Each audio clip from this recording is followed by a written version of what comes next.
blowing it up like old airbags and letting them out. And so internally, it has some issues. They can do some weird stuff. And it's just one of those things. And it's worse than our. Would it be on like the build sheet itself? Oh yeah, that you could look at. It will be. Okay. It'll be on that. VIN option sheet. I can't remember what they call it. They have a kind of a name for it, but yeah. Yeah, something related or something. But that's otherwise we don't see a ton of repetitive problems like anything with abuse you can break.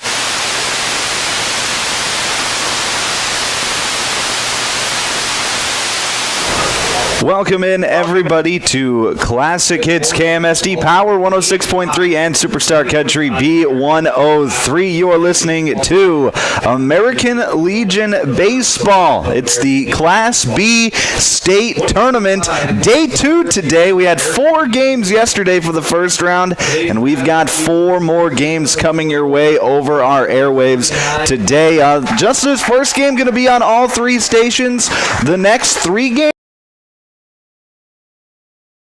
we'll be live streaming those games all day long on KMSD, also over our airwaves on KMSD as well. But this first features Clark Willowton post 39 in our first of 2 count, but gave up only 3 hits, and then Olson came in relief, had 1 strikeout, gave up just 1 hit, of course no runs. Nick Morris, he went the distance for Groton yesterday. He gave up 5 runs on 5 hits. Only 3 of those runs were earned, however. Had just 2 strikeouts and an uncharacteristic 4-walk day for Nick Morris. Safe to say, I don't think he would tell you that he had his best day on the mound, but it resulted in a 5-0 loss anyway.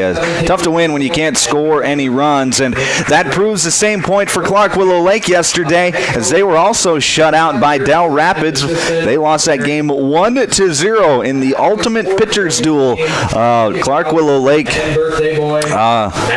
only had 2 hits in the game, just a stale day offensively, but hard to say that it was a real rough day when you're facing off against Tad Jaden from Del Rapids, who's one of the best pitchers in all of the state, regardless of class.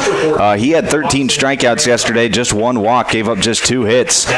And then Lincoln Fursdahl came in relief, had pitched 1 1/3 innings, 2 strikeouts, 1 walk, no hits, no runs for Del Rapids yesterday. But like I said, Clark Willow Lake just couldn't get it going against a really tough Del Rapids team yesterday. They'll look to bounce back and keep their season alive. Both these teams will look to keep their season alive today. Starting lineups are being announced over the intercom right now, so we'll just keep it here for now, and we'll play the national anthem over our airwaves this morning, so be ready for that here any moment.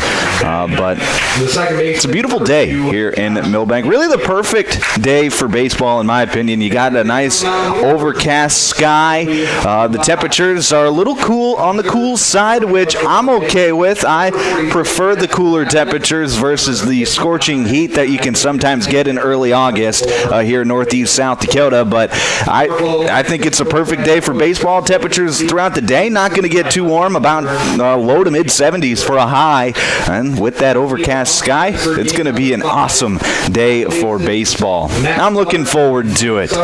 So at this point, let's send it on over to our PA announcer for our national anthem. Now our code of sportsmanship. Our code of sportsmanship will be read by Athletic Commissioner Dan Karst.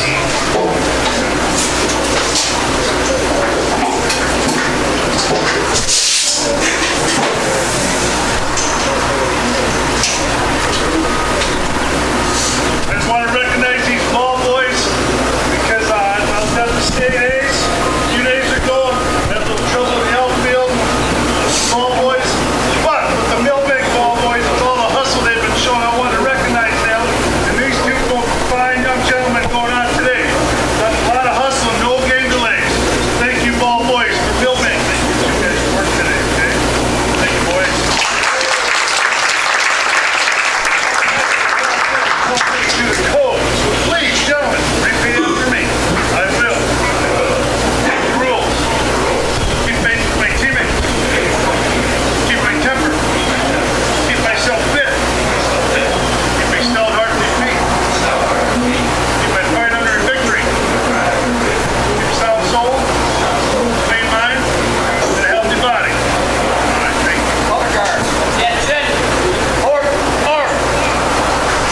remain standing and direct your attention to the first baseline for the presentation of the colors for today's game.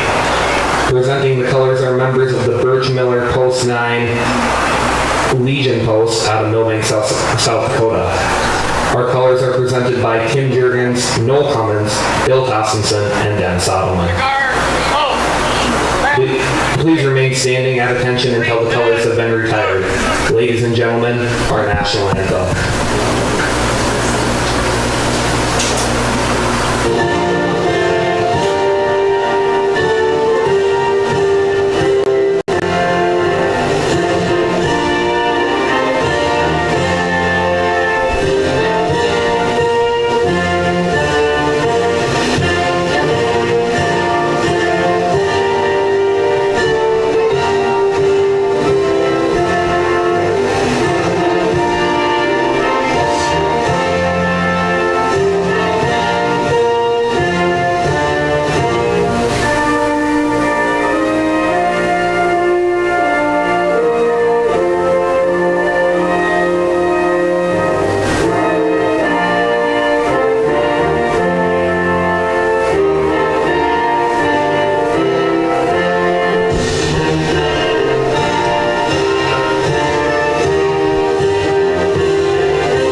That was the American Legion Sportsman Creed and our national anthem today at Milbank, here at Legion Field in Milbank, the birthplace of American Legion Baseball. And this is a very special year for American Legion Baseball. It is the centennial year.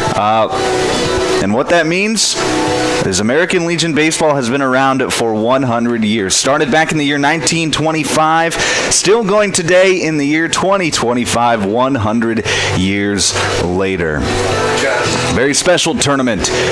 So the winner of this state tournament, the 100th winner of all time for American Legion Baseball. It's just a very, very special thing that American Legion Baseball has gotten to prolong throughout all of the difficult times that we've had over the last 100 years. And here we are in the year 2025 still playing American Legion Baseball in the summer times here in South Dakota.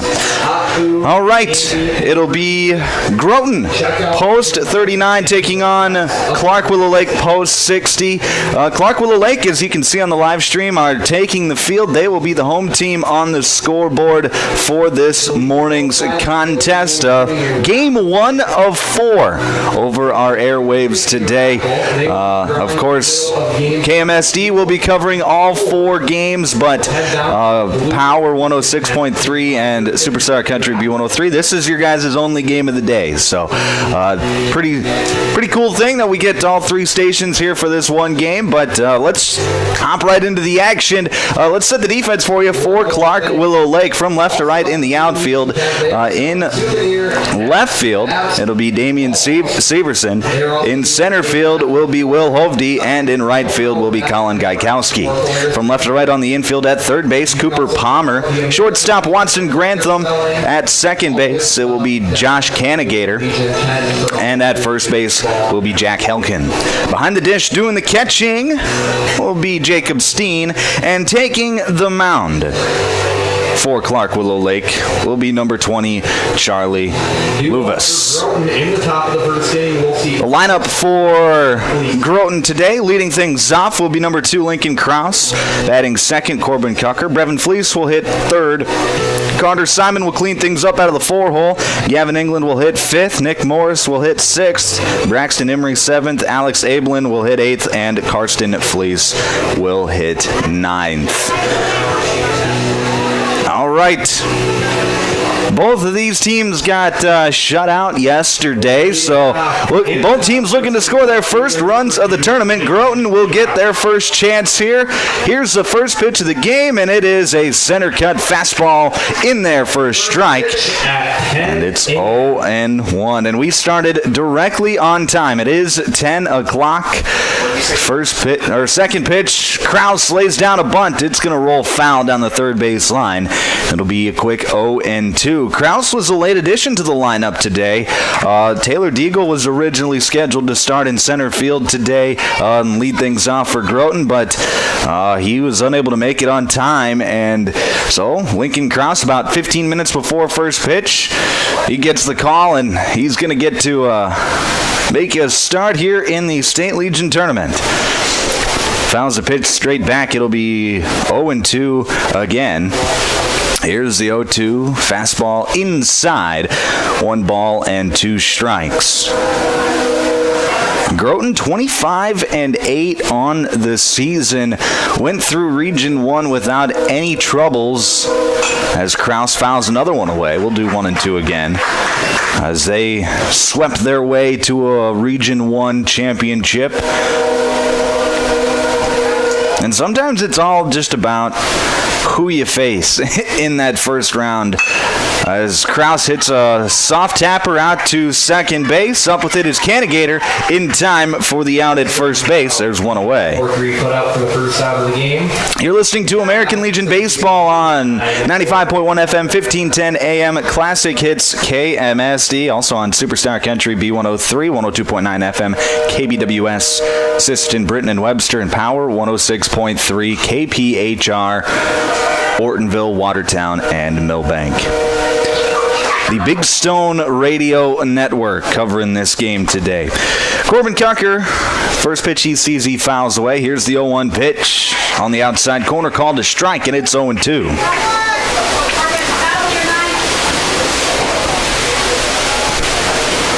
The 0-2 pitch to Cucker, swung on and missed, and that's going to be a strikeout for out number 2. Just a reminder. Now it'll be Brevin Fleece. The Blue Legion for a 50 And Brevin yesterday went 0 for 3, which is a bit of a shock for him as he is one of the best hitters in this tournament. First pitch swinging, fouls it away. It'll be 0-1. He, during the Legion tournament up in Sisseton on, I believe it was that Tuesday, his first at-bat of the game, he got a fastball center cut, and he, into a 15-mile-an-hour headwind, hit a line drive that probably didn't get above 20 feet off the ground, and it one-hopped the fence. That's the kind of power we're talking about when we talk about Brevin Fleece. But this time he gets jammed, hits it out to second base. Cannigator fields it, makes the play in time for the out. So it's a quick 1-2-3 inning. In the top half of the first, we head to the bottom of the first, still scoreless. We'll take a break, back in a minute here on the Big Stone Radio Network. Milbank Legion Post 9 welcomes all teams and fans to the state tournament. Milbank is the birthplace of Legion Baseball, and they're honored to be able to host the event at the new ballpark. What started 100 years ago has grown to over 50 states and Canada, with over 3,500 teams participating. American Legion Baseball, giving players an opportunity to develop their skills, personal fitness, leadership qualities, and have more fun. play ball. Lewis Family Drug is your one-stop location. In addition to quality prescription and non-prescription drugs with free delivery, Lewis has a huge selection of everyday basics and name brands and specialty items, always at affordable prices. They carry seasonal items, fabrics, crafts, and groceries. Shopping at your local Lewis Drug is more simple and more rewarding than ever. Download the Lewis mobile app to add on-the-go convenience to your errands. Lewis Family Drug. Everyday savings close to home.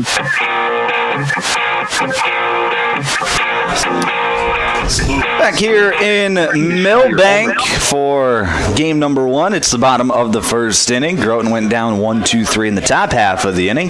Let's set the defense for you for Groton post 39. From left to right in the outfield. In left field will be Lincoln Krause. Center field, Brevin Fleece. And in right field will be Braxton Emery. From left to right on the infield, at third base it'll be Nick Morris. At shortstop will be Alex Ablin. Second base will be Corbin Cucker, and first base Carter Simon.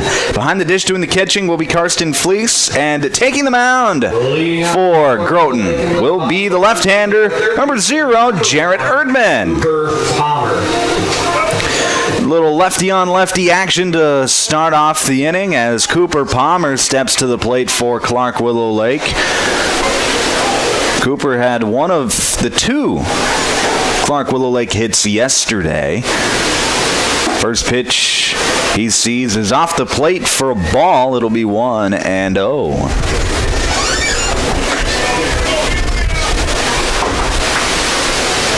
There's a 1-0 pitch.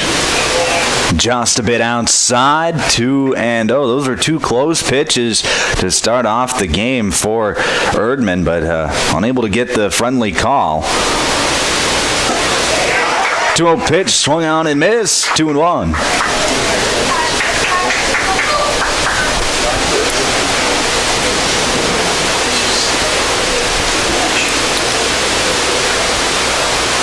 Here's the 2-1. That's going to be lifted to shortstop, but Ablin leaps and makes the catch for out number 1. Palmer lines out to the shortstop, bringing up the shortstop, number 14, Watson Grantham. Now it'll be Watson Grantham to step to the plate for Clark Willow Lake. He also had one of the 2 hits for post 60 yesterday. Is the first pitch he sees is a strike on the outside corner. It'll be no balls and 1 strike. Here's the 0-1 pitch from Erdman in the dirt. Nice block there from Fleece, and it'll be 1-1.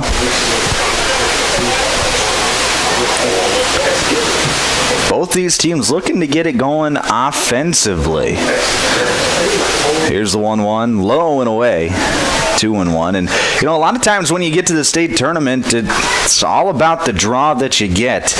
And yesterday, neither of these teams got real good draws. Both of them, obviously good teams, but Clark Willow Lake having to play Del Rapids, who had won the high school state championship this year, as Grantham lines one out into center field. That's going to get down for a base hit. The first hit of the game. Now batting the catcher, number 21.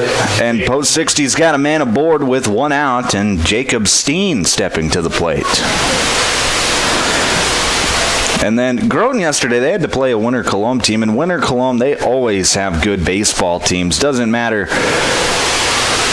It seems like it just never matters the year. They just always have good baseball teams. Here's a pop-up, and that's going to be a fair ball as it drops, but Simon able to pick it up and get the out at second base. So there's a bit of... Simon was looking to avoid the runner. He actually did avoid Jacob Steen, the runner who was running in the base path, but on that pop-up, but Simon able to get the out at second base on the fielder's choice. So there's 2 away, and now it'll be Tyson Huber. First pitch Huber sees is a ball. It'll be 1-0. And that's a play where if Simon runs into the runner there, that's not on Simon. That is on the runner.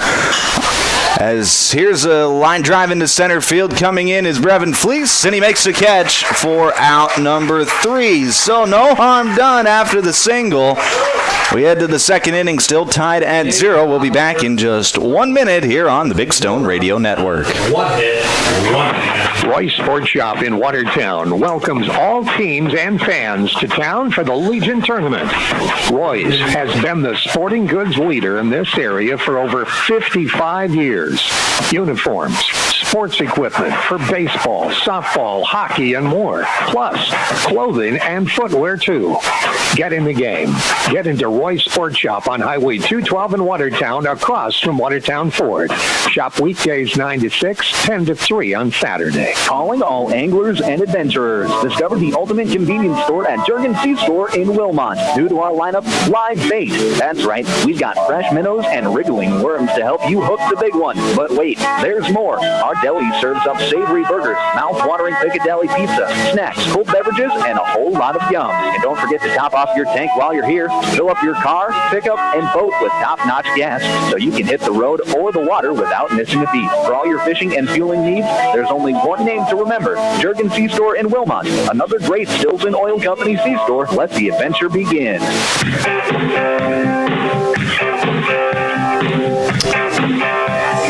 Back here on the Big Stone Radio Network in Milbank, South Dakota for the American Legion Class B state tournament. And as we come back on the air, I noticed Taylor Deagle has just showed up to the ballpark, so he was a late scratch to the lineup. They still put him on the lineup card as a substitute, so he was going to start the game at center field. We'll see if they make the switch. We'll find out next half inning defensively, or maybe if he gets up to bat this inning, but we'll find that out and we'll have the answers for you momentarily. But right now it'll be Carter Simon to lead things off, and first pitch swinging, knocks one into left field for a base hit. The first hit of the day for Groton, and it's a leadoff hitter. Field to lead off the inning. Now batting the designated. And now it'll be the designated hitter, Gavin England, to step to the plate for Groton here in the second. Well, first time in the stretch for Lewis. First pitch is in the dirt. 1 ball and no strikes.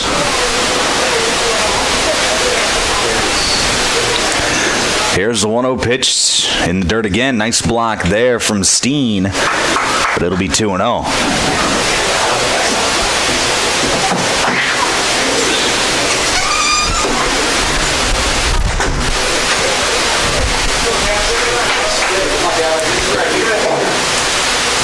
Pitch from Lewis. That's going to be ripped to the shortstop. He comes up and it looked like maybe he dropped it on purpose. Or what are they going to... They're going to rule it a catch and then a drop on the transfer. So England is out on the lineout. Simon back safely at first base. It looked like they kind of a heads-up play there from Watson Grantham if he did try to drop that on purpose to maybe get a double play. But instead, they rule it a catch and a drop on a transfer. And now it'll be Nick Morris for Groton. First pitch he sees is outside. It'll be 1-0. Lewis, the slide step. Just misses off the corner. 2-0.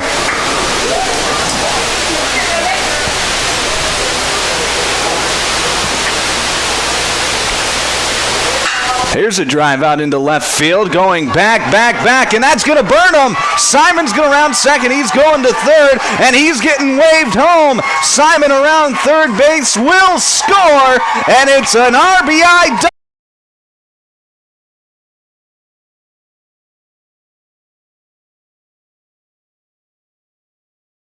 For all you live stream viewers out there, looks like everything should be up and running now. We're having some internet connection issues, but looks like things are up and running. Good to go now. So here's a 3-2 pitch. That's going to be low and inside, and a walk to Jack Helkin. Helkin draws the full count a walk, bringing up the center fielder, number 10, Will Hovde. Now it'll be Will Hovde with a runner on base now. Second inning in a row where Clark Willow Lake has gotten a hitter on base.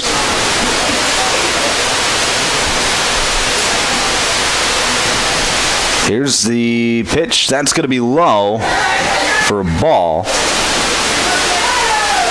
Be 1-0, and right now, Erdman struggling to find the zone. Find it.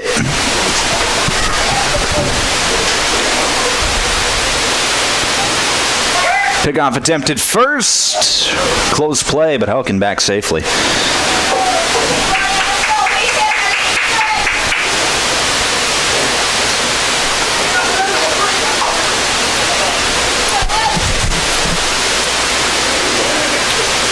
One-0 pitch, fastball right at the knees, called a strike. It'll be 1-1. Nice pitch there from Erdman. And one thing that Erdman's got going for him is he's deceptively quick with his pitches. Here's bunt attempt, and that's going to be bunted foul. It's 1-2. The fastball just kind of jumps out of his hand, which can be hard to find sometimes.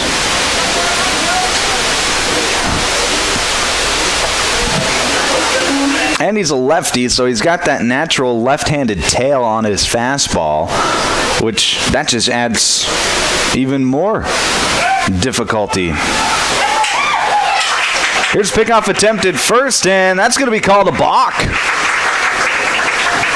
Not something you see every day, but Severson's going to get to trot on down to second base as Erdman is called for the balk. And, with these three-man umping crews, those left-handed balks are a lot easier to see, especially from that first base umpire, because he can kind of tell where or how the pitcher is moving. And if Erdman has got any sort of movement towards home plate, but then pitches or throws over to first, it is a balk, and I believe that is what happened to Erdman on that play. 1-2 pitch to Hovde is going to be outside. It'll be 2 balls and 2 strikes now with a runner on second base. Here's the 2-2, swung on and missed. A strikeout for Jared Erdman, and a big one as he pumps his fist. And now there's 2 away. And right fielder number 16, Colin Gaikowski. And it'll be Colin Gaikowski to step to the plate now.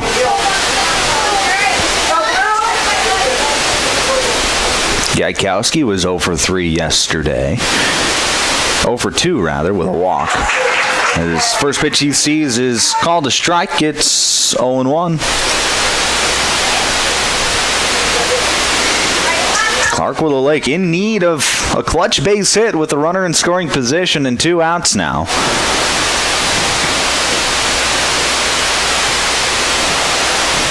Erdman comes set. Here's the slide step. That's going to be hit out into left center field. That'll get down for a base hit.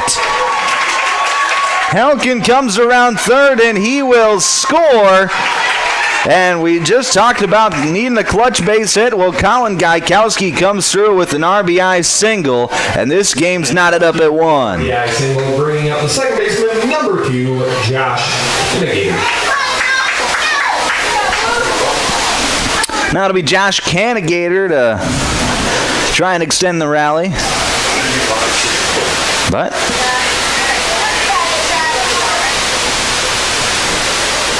first pitch to Canagater is going to be high and outside, 1 ball and no strikes.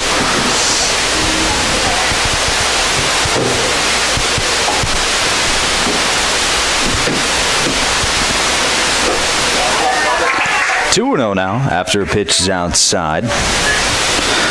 Right now, Erdman's pitch count getting up there as he's up to 28 pitches on the afternoon, or on the morning rather. Yeah, morning baseball, something I'm not used to.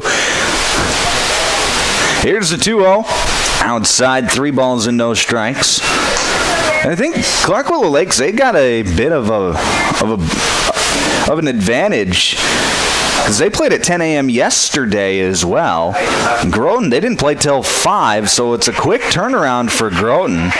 as Canagator draws the walk, so it'll be 2 runners on.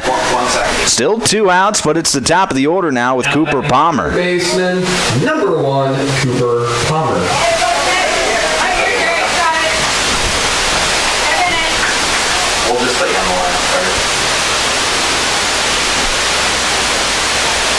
First pitch to Palmer. That's going to be in the dirt, and that's going to get by Fleece. The runners will advance on the wild pitch. So that 2-out hit from Gaikowski is turning out to be a very crucial moment in this game, especially if Palmer could knock in these 2 runners.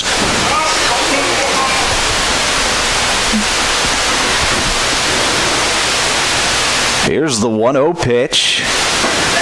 Right at the knees, called a strike. It's 1-1.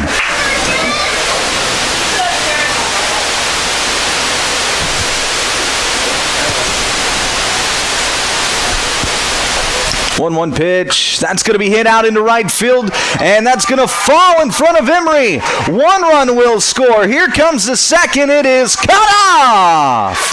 A 2 RBI single for Cooper Palmer, and Clark Willow Lake takes their first lead of the game. It's 3-1. Palmer with the 2 RBI single to right field.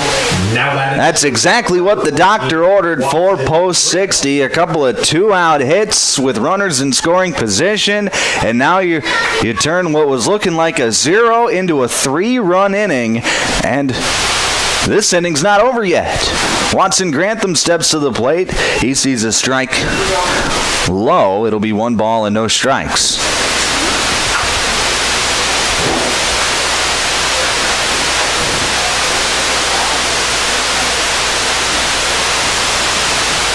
There's the 1-0 pitch. That's going to be hit to the third baseman, and that eats Morris up as it hops over his glove. It hit the lip between the grass and the dirt, and jumped up, and everybody's going to be safe. Now batting the catcher, number 21, Jacob Steen. Now it'll be Jacob Steen to try and extend the rally. Right now, Groton just can't get that final out as Steen, first pitch swing, pops it up and out of play. There goes. It'll be 0-1. The 8th hitter of the inning for Clark Willow Lake is Jacob Steen.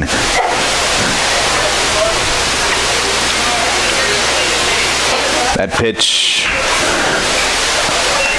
up and away, 1-1. A reminder, return all foul balls to the Blue Legion tent by the entrance. 1-1 pitch, fastball just a bit outside, 2-1.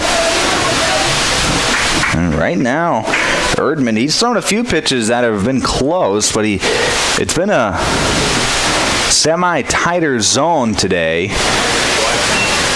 The pitcher's got to adjust a little bit, as that pitch was fouled away, so it'll be 2-2. Hasn't been an unfair zone by any means, but just those 50-50 pitches have gone the hitter's way today so far. 2-2 pitch. There's one on the corner called strike 3, and that's going to get Erdman out of the inning, but not before Clark Willow Lake can strike for 3 and take the lead at 3-1 as we head into the third. We'll break back in 1 minute here on the Big Stone Radio Network. Here's where the good ideas come from. Street Graphics, Main Street, Milbank, working with local schools to provide ideas and solutions for fundraising. They can customize a design just for you. T-shirts, trophies, banners, buttons, contract printing, they do it all. They work in quantities from 1 to 5,000. Printing and promotions, they print on anything but paper. See them at streetgraphics.com. That's graphics with an EX. Main Street, Milbank, South Dakota, streetgraphics.com. Dreaming of a getaway? Escape this trip Schmidt's Landing on beautiful Big Stone Lake. Whether you're casting for walleyes, perch or bass, or just enjoying the stunning view, Schmidt's Landing has something for everyone. Relax in comfortable lakeside suites or set up your camper or tent for a long weekend. How about spending this summer at your seasonal RV spot? There are also boat and pontoon rentals, plus a fully stocked C-store with bait and licenses. Discover a family adventure or a peaceful retreat at Schmidt's Landing. Visit schmidtslanding.com and like them on Facebook.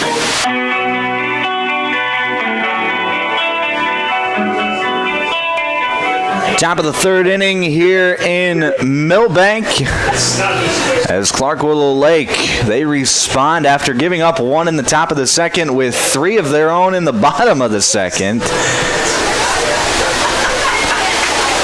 Leading out for... And it'll be Karsten Fleece to lead things off here in the third for Groton. First pitch to Fleece, fastball on the corner, called a strike, and it's 0-1. This just the first of 4 games today. As Fleece hits a tapper to third, that's going to bounce foul.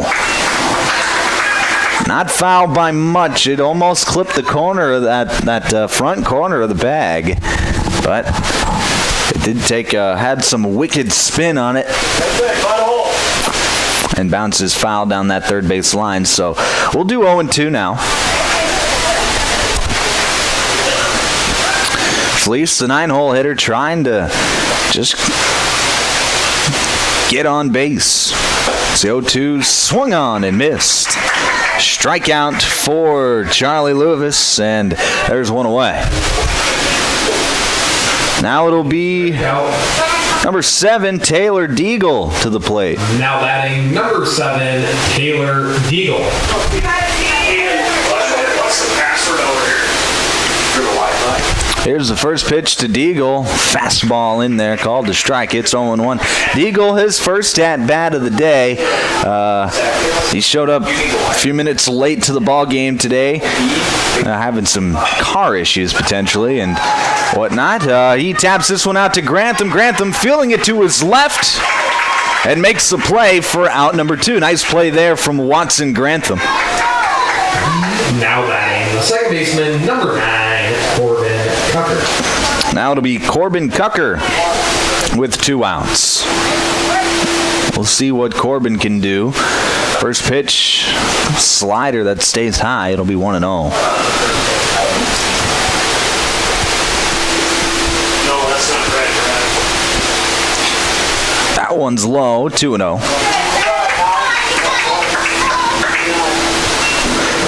Cucker struck out his first time up. Sees a pitch high now, but he finds himself in a friendly hitter's count at 3 balls and no strikes.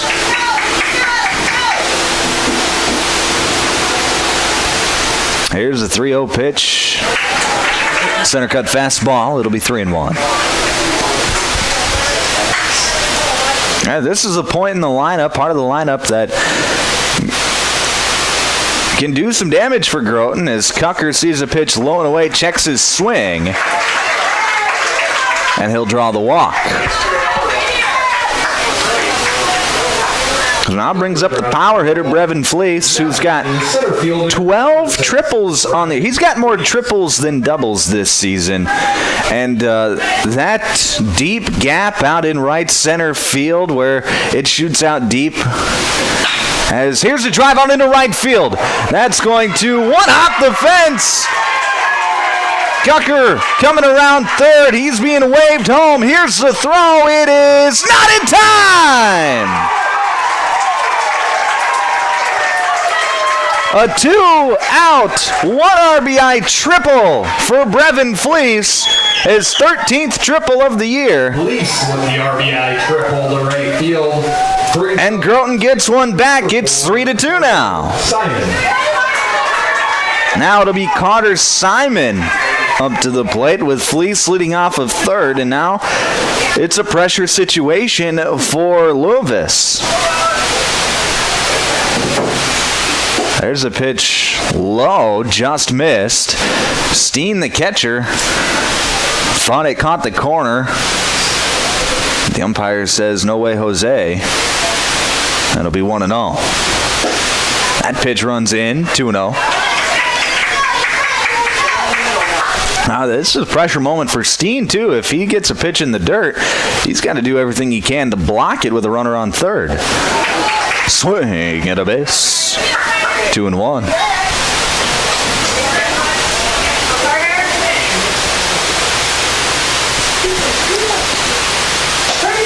There's a strike on the outside corner. It's 2-2.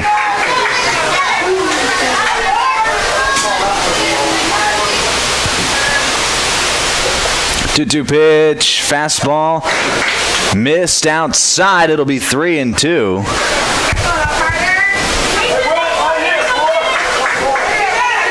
Oh, big pitch here from Lewis. Here's the 3-2. Swung on and missed. It's bounced in the dirt. Steen goes to first and gets the out. So Clark Willow Lake is able to hold the damage to just one, but Groton does get one back. It's 3-2 as we head to the bottom of the third. We'll break back in a minute here on the Big Stone Radio Network. This summer in Milbank, the crack of the bat and cheers from the stands bring us all together. Whether you're watching your grandkid hustle to first base or catching a game under the lights, Milbank Eye Care is here to help you see it all. No squinting required. From clear glasses to summer shades, they'll help you catch every moment in sharp focus. Swing by to make an appointment for a checkup. Milbank Eye Care. Clear vision, community pride, and baseball memories made sharp. When Mother Nature turns up the temperature, we all feel the heat. It can add stress to almost everything, including the energy resources we rely on. Otter Tail Power Company reminds you there are easy ways to help. Use only necessary lights and turn them off when you leave a room. Turn your AC thermostat up a few degrees. And use window coverings to block the heat of the sun during the day. Visit otpco.com/tips for more ideas on how to stay cool. Together, we can all make a difference to help beat the heat.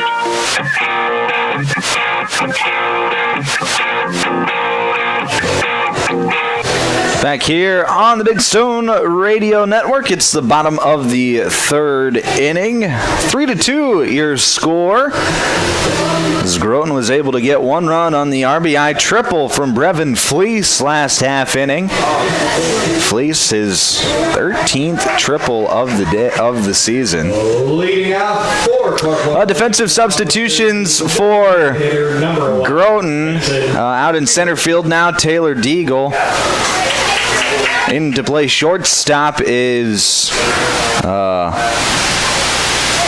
Brevin Fleece, and then looks like Alex Ablin goes out into left field.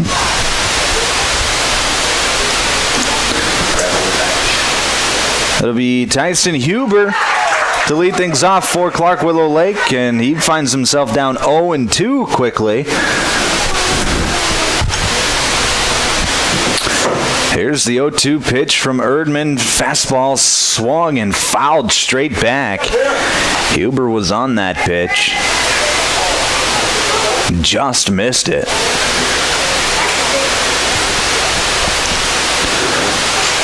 The 0-2 again. Swung on and missed on the fastball.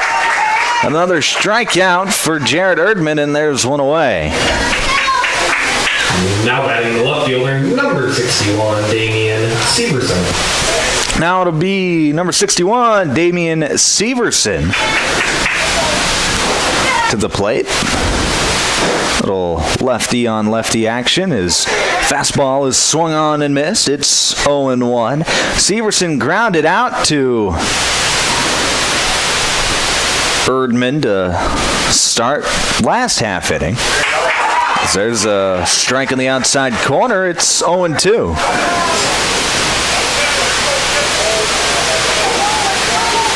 A big pitch here from Erdman. Here's the 0-2. Fouled straight back. We'll do it again.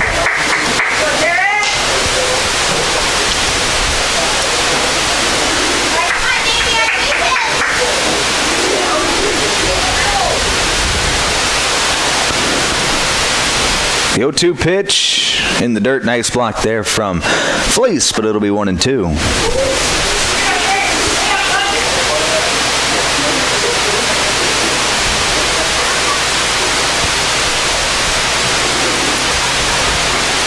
Fastball low, 2-2.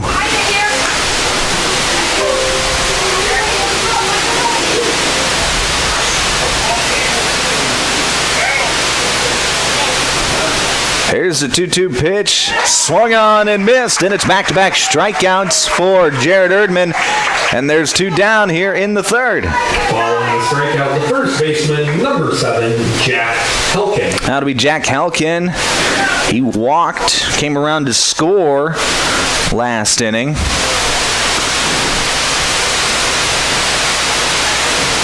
Here's the first pitch, fastball on the outside corner, called to strike.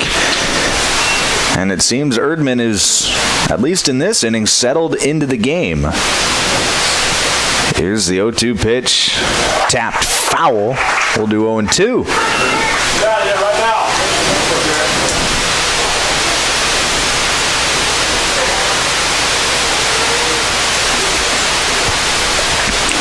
No balls and 2 strikes. The pitch fouled away. 0-2 again. There goes a Milbank forward. Foul ball.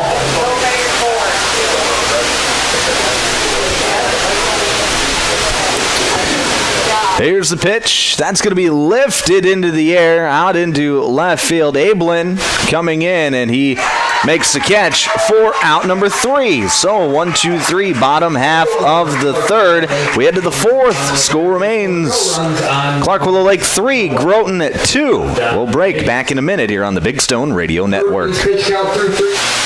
Looking for your next ride? R Motors in Aberdeen is now offering 0% financing for qualified buyers on select Nissan Rogues, Pathfinders, and Muranos. Plus, don't miss great deals on Toyota Tacomas and Tundras. They're the home of the lifetime warranty, so you can drive with confidence for miles to come. Stop in and see Barry Keith at R Motors, just across from the airport in Aberdeen, or call 605-725-8624. Proud to support the Groton Legion Post number 39 baseball team. Good luck in the region tournament.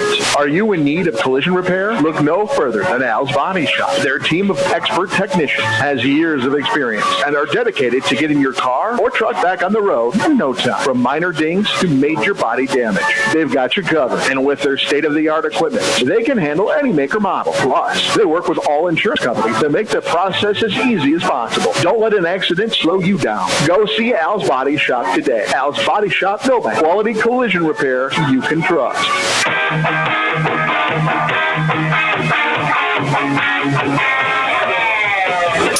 Back here in Milbank at the Class B American Legion Baseball Tournament. I'm Micah Warrington, and we're going to start the 4th inning. Yes, the 4th inning. This game just moving right along today. The first of 4 games today on KMSD and the Big Stone Radio Network. So we got baseball all day long today. It'll be Gavin Englund to lead things off for Groton, and he's first pitch swinging, pops one out into right field. It'll be Gaikowski ranging in and to his right. He makes the catch for out number 2. Out number 1, rather. Math was never my strong suit in high school or in college, but for that, there's a reason I went into radio, because we don't have to do a whole lot of numbers. It'll be Nick Morris to lead things off. First pitch in there for a called strike on a curveball. Nice pitch there from Luvis. It'll be 0-1. That pitch outside. It'll be 1-1. This is the first of 2 elimination games today. We'll see 2 teams have their seasons completed after today, as Morris lifts one up into center field. Ranging back is Hovde, and he makes the catch for out number 2. Morris slides out to center for out number 2. Now batting the right field. Now it'll be Braxton Emery. Emery grounded out to the shortstop. Watson Grantham his first time up. First pitch to Emery is going to be up and in, 1-0. Our next game will feature Milbank taking on Dakota Valley in an elimination game. That'll be 30 minutes after the conclusion of this game, as that pitch is low. It's 2-0.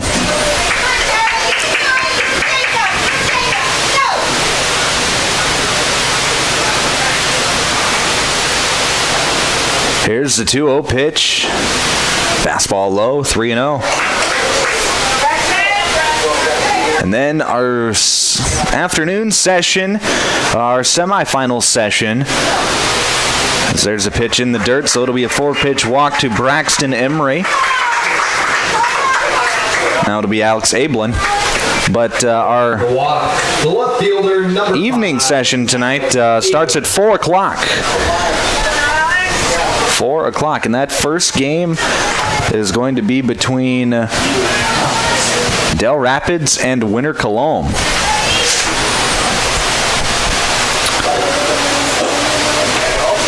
First pitch to Ablin, that's going to be low and away, so 5 straight balls now thrown by Luvis. The plate jumping around on him a little bit today, or right now. Here's one low, 2-0.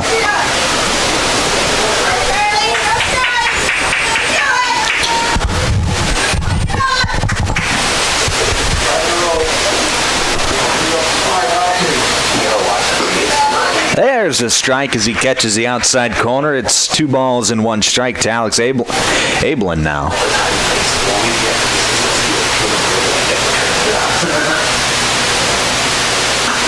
2-1, just a bit outside, 3-1.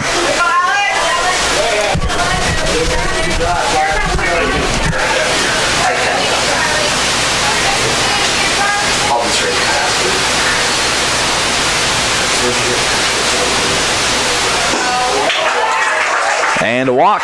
So back-to-back walks with 2 outs issued from Luvis, and now it'll be Karsten Fleece with a chance to maybe tie this ball game. Well, Emery's got good speed off of second base, so if he hits something out into the outfield, Emery with a 2-out jump could very easily score. But we'll see what Fleece can do. First pitch, that's going to be in there for a called strike, and it's 0-1.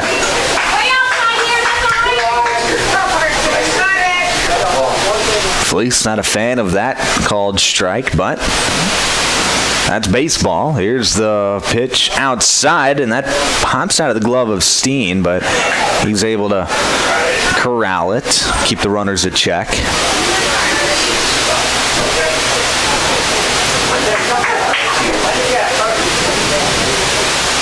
The 1-1 pitch to Fleece. Fastball, called a strike on the outside corner. Beautiful pitch there from Luvis. Got that nice 2-seam action on the outside corner. It'll be 1 ball and 2 strikes now. Here's the 1-2 fastball. That's going to be driven out into left field, but it's hooking foul. Yeah, Fleece got good wood on that one, but just turned on it a bit too much and drove it out of play.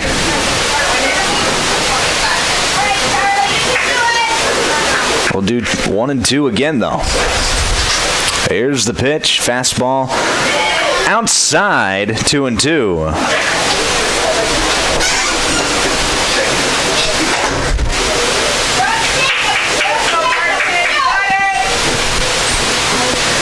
Two again. Tapped foul. Fleece doing a nice job. A couple of 2-strike foul-offs just to stay alive and keep yourself in the at-bat. And this is what we saw a lot of in the region tournament from Groton, is just waiting for their pitch. As Fleece swings and misses at the fastball over the outside corner. And Luvis is able to get out of the jam without any harm. It's still 3-2 as we head to the bottom of the 4th inning. Clark Willow Lake leads. We'll break back in 1 minute here on the Big Stone Radio Network. Pitch count is now Dairy Queen in Ortonville is your locally owned and operated DQ, serving the Big Stone Lake area and beyond. Beat the summer heat with one of their cool treats like the famous Blizzard, Peanut Buster Parfait, hand-dipped cones, sundaes, and more. If you're looking for the best meal deal around $7, the DQ deal meal cannot be beat. Choose from a cheeseburger or chicken strips, fries, beverage, and a sundae for only $7. Make the sundae a Blizzard for just $2 more. Hot eats, cool treats at Dairy Queen in Ortonville. Open 10 a.m. to 10 p.m. daily. Dakota Country Ag Service in Milbank is your local Pioneer seed dealer. Dakota Country is now offering soil testing, and they have winter wheat and rye available. Dakota Country also has inoculants for hay silage, both soluble and dry, and inoculants for baling hay as well. For more information or to schedule an on-the-farm visit, call Paul 605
And walk.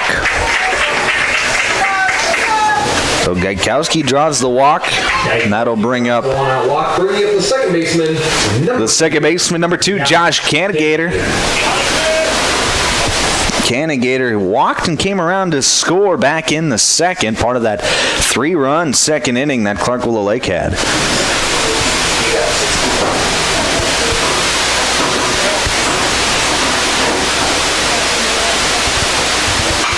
First pitch fouled straight back. It's 0-1.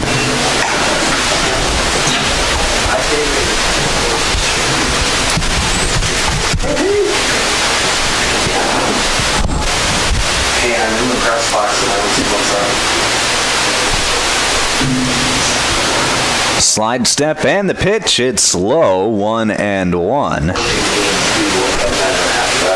Gaikowski leading off of first base. He's got a run scored already in this game as well. Part of that 3-run second inning. Here's the 2-1-1 in there for a called strike. It's 1-2. You just got to bear with me sometimes. I'll find the words eventually, but you just got to hang in there a little bit. Here's the 1-2. That's fouled straight back. We'll do 1-2 again. It's early for me. It's Saturday morning, 11 o'clock. Hey, there's some Saturdays I'm still laying in bed at this time. Getting me up and going here this weekend. Here's the 1-2. Fastball outside. It's 2-2.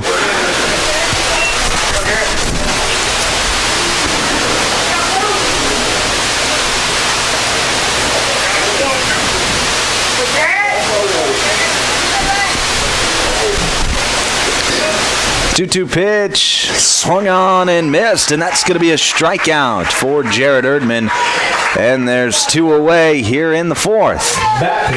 That'll be the top of the order with Cooper Palmer. Erdman up to 70 pitches on the morning so far.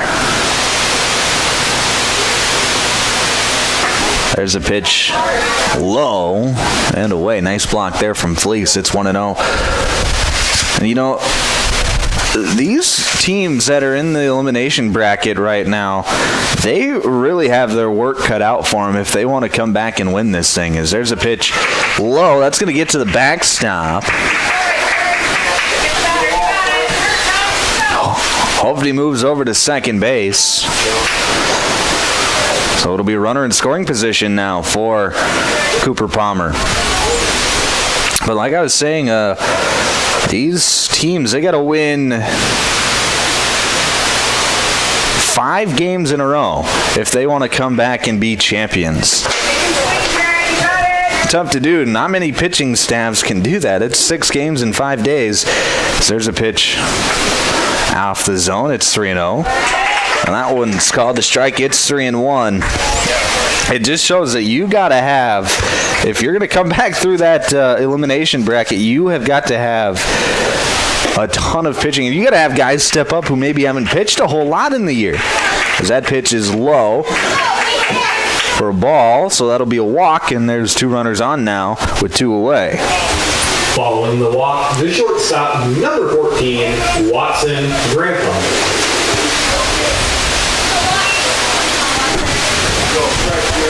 It'll be Watson Grantham now with 2 runners on. First pitch he sees is low. It's 1-0. And it really challenges the managers if they get put in a situation where, maybe they got to try and save some pitching. As here's a drive into center field, or rather a pop-up to the second baseman, Cucker. Cucker makes the catch for out number 3. So Clark-Willow Lake is turned away in the 4th. We head to the 5th. Score remains 3-2. We'll be back in a minute here on the Big Stone Radio Network.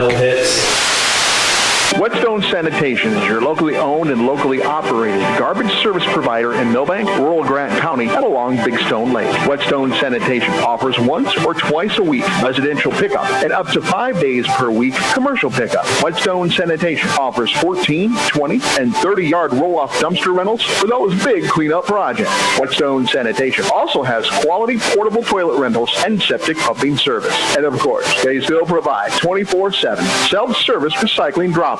Call Whetstone Sanitation today, 432-5854. As the temperatures rise this summer, the Millstone Family Restaurant in Milbank has decided if you're melting, we're melting. With their all-new summer menu featuring all things melty. Start with the chicken Parmesan melt with crispy chicken, deep-fried mozzarella cheese on toasted Texas toast. Yum! The cheesy taco wrap and elevated super burrito with Monterey Jack cheese sauce.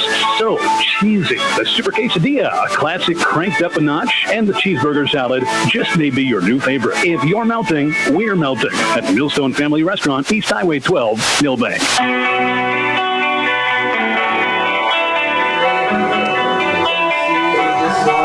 Back here on 95.1 FM, 1510 AM Classic Hits, KMSD Milbank, 102.9 FM KBWS, Sisseton, Britton, and Webster, and Power 106.3 KPHR, Ortonville, Watertown, and Milbank. You're listening to American Legion Baseball. I'm Micah Warrington. First game of 4 for the day today.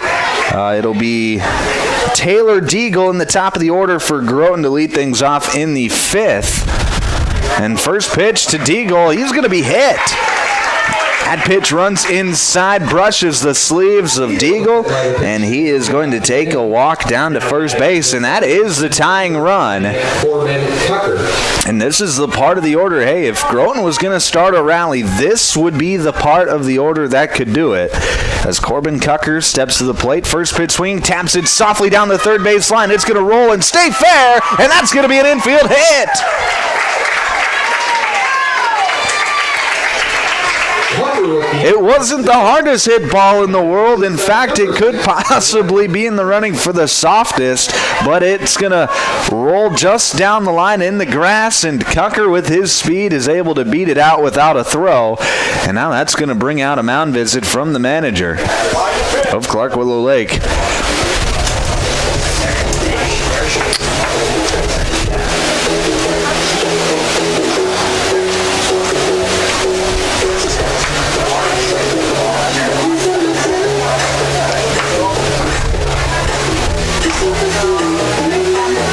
Talking things over on the mound, and this is a rough situation now for Clark Willow Lake. They're trying to cling to a one-run lead, but they've got the best hitter in the Groton lineup up at the plate in Brevin Fleece with 2 runners on.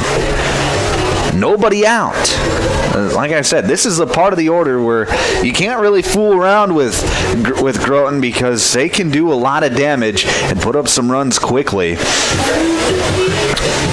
And last time up, Brevin Fleece was first pitch swinging, got a center cut fastball, and he drove it to the wall for a triple out in right field. And you can almost guarantee he's going to be looking to do something similar here. All right, back to the action. Here's the first pitch from Luvis, and that's going to be hit on the ground to the first baseman, and he is just going to go to the bag. Jack Helkin. So a productive out as the runners advance, but not exactly what Groton had in mind with Fleece up the plate. But it'll be 2 runners in scoring position for Carter Simon now. First pitch to Simon, and that got him. That runs inside on a curveball, and Simon is going to load the bases after the hit by pitch. Number 18, Gavin England. Now it'll be Gavin England for Groton. A line out and a fly out in his 2 plate appearances so far, but with the bases loaded, he's got a chance for a couple RBIs. First pitch, that's going to be low for a ball. It's 1-0.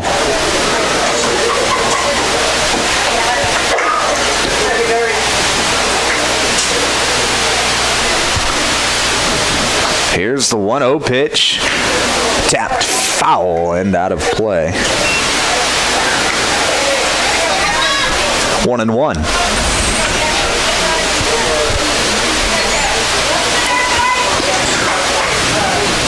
Big pitch here. Here's the 1-1. That's going to be tapped, and that's going to get into left field.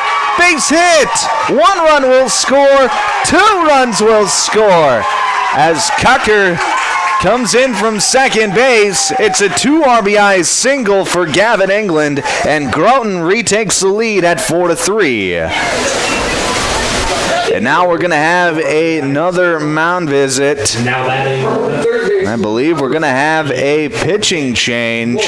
Yes, we will. We'll find out who the new pitcher is after the break. We'll take one. Groton, they recapture the lead. It's now 4-3. We'll break back in 1 minute here on the Big Stone Radio Network. We'll finish with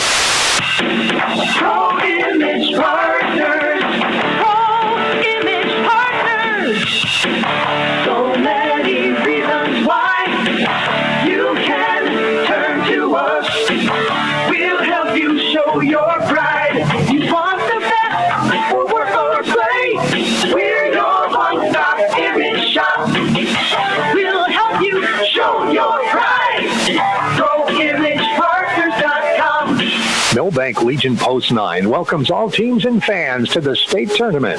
Milbank is the birthplace of Legion baseball, and they're honored to be able to host the event at the new ballpark. What started 100 years ago has grown to over 50 states and Canada, with over 3,500 teams participating. American Legion Baseball, giving players an opportunity to develop their skills, personal fitness, leadership qualities, and have more fun. Play ball.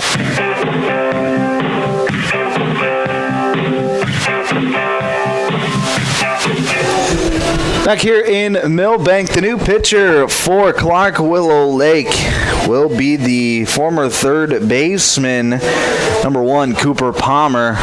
Charlie Luvis, he will go over to third base, and he will take the spot in the lineup for Tyson Huber. So Huber will be out of the game. Clark Willow Lake will no longer have a DH. But those are the defensive switches for Clark Willow Lake. And it'll be Nick Morris to lead things off, and he sees a pitch he likes, drives it down into center field, but making the catch is Hovde. Here's the throw to third on the tag up, and Simon is going to slide in safely. So good base running there from Carter Simon. It was a good relay from Clark Willow Lake, but Simon too fast, and the ball hit too deep. So it's a productive out, but a fly out nonetheless. And there's 2 away. Now it'll be Braxton Emery with a runner leading off of third now. Runners on the corners. First pitch he sees is low. It's 1-0. Cooper Palmer pitched yesterday. Threw just 2 pitches to get the final out of the game final out of the 7th for Clark Willow Lake yesterday against Del Rapids in a game that they would lose 1-0. Here's a 1-1. Called a strike. It's 1-2.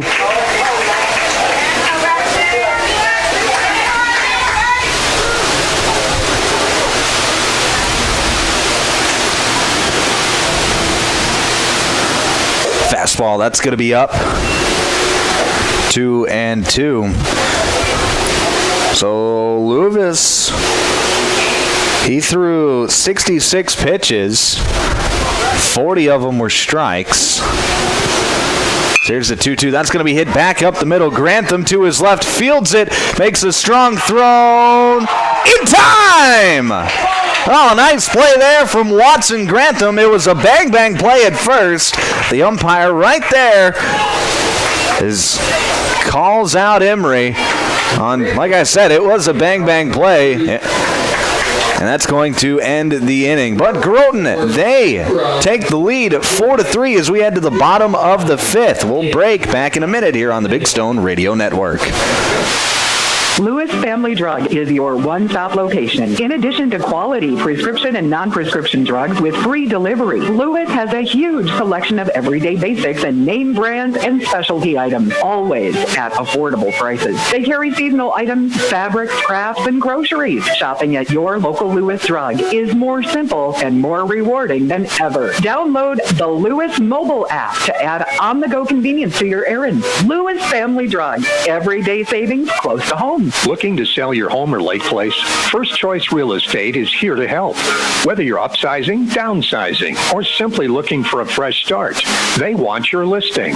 Their experienced team of agents are ready to go to work for you with proven marketing strategies and a local touch and the local knowledge you can trust. Contact First Choice Real Estate in Milbank today to list your property. Make First Choice Real Estate your first choice. Online at milbanksbest.com.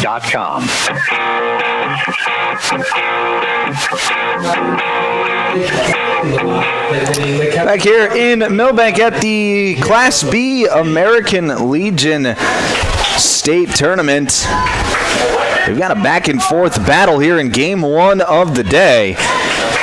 It'll be Clark Willow Lake's turn to respond after giving up 2 runs in the top half of the inning. Groton now leads 4-3.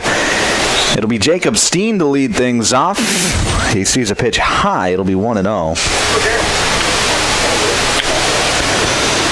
Steen has reached on a fielder's choice and struck out today.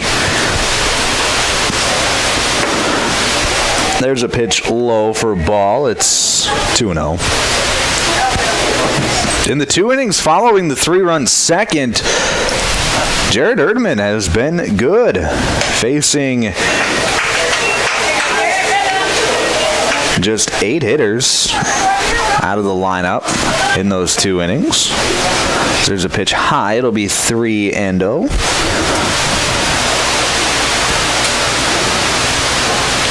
And that one got away from him. It'll be a 4-pitch walk to Jacob Steen to lead off the inning. 4-pitch walk, bringing up the third baseman, number 20, Charlie Luves. Now it'll be Charlie Luves, and we'll have a mound visit now from Groton as...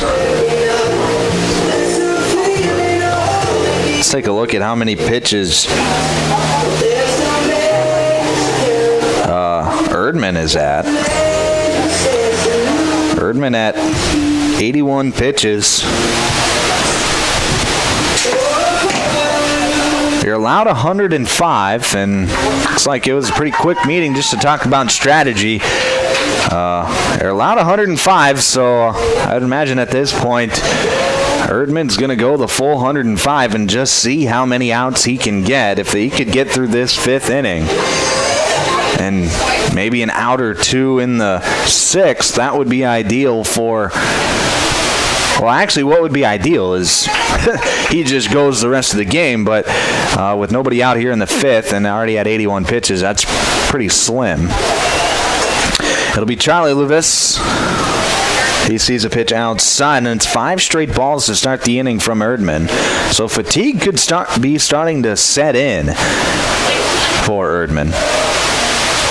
Here's the 1-0 fastball outside. It's 2-0.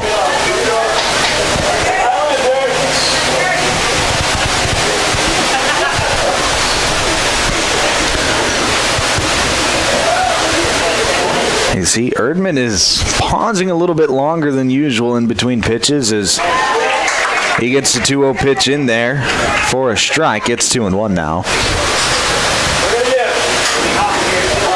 And in a close ball game, you can't afford to give away some free base runners, especially with nobody out. Here's the tapper past the mound, fielded by Fleece. He flips it over to Cucker. Cucker to first. In time, double play! 6-4-3 for 2. And that is exactly what Jared Erdman wanted. Left fielder, number 61, Damian. 6-4-3 double play. Not something you see every day at the American Legion level, but it's always exciting when you do. And now it'll be Damian Severson with nobody on and 2 outs. First pitch, it's going to be low and away, 1-0.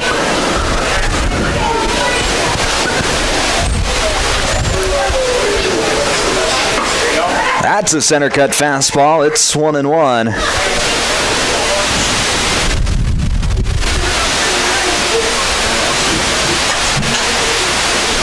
Here's the 1-1 pitch from Erdman. That's in under the arms, 2-1.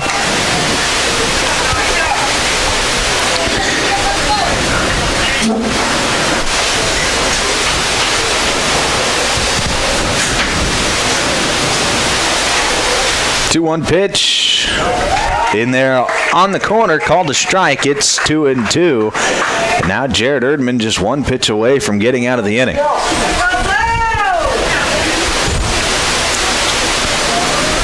Here's the 2-2. Fastball just a bit inside. Our vantage point up here in the press box looked to be rather close. The umpire sees it as a ball. Here's the 3-2. That's going to be hit out to Fleece at shortstop. He makes the catch for out number 3. So it's an untraditional 1-2-3 inning for Jared Erdman. We head to the 6th. Groton still out in front, 4-3. We'll break back in a minute here on the Big Stone Radio Network. 6th inning, they score. Roy's Sports Shop in Watertown welcomes all teams and fans to town for the Legion Tournament. Roy's has been the sporting goods leader in this area for over 55 years. Uniforms, sports equipment for baseball, softball, hockey, and more. Plus, clothing and footwear, too. Get in the game. Get into Roy's Sports Shop on Highway 212 in Watertown, across from Watertown Ford. Shop weekdays 9 to 6, 10 to 3 on Saturday. Calling all anglers and adventurers. Discover the ultimate convenience store at Jurgen C-Store in Wilmont. New to our lineup, live bait. That's right, we've got fresh minnows and wriggling worms to help you hook the big one. But wait, there's more. Our deli serves up savory burgers, mouth-watering Piccadilly pizza, snacks, cold beverages, and a whole lot of yum. And don't forget to top off your tank while you're here. Fill up your car, pickup, and boat with top-notch gas so you can hit the road or the water without missing a beat. For all your fishing and fueling needs, there's only one name to remember, Jurgen C-Store in Wilmont. Another great Stills and Oil Company C-Store. Let the adventure begin.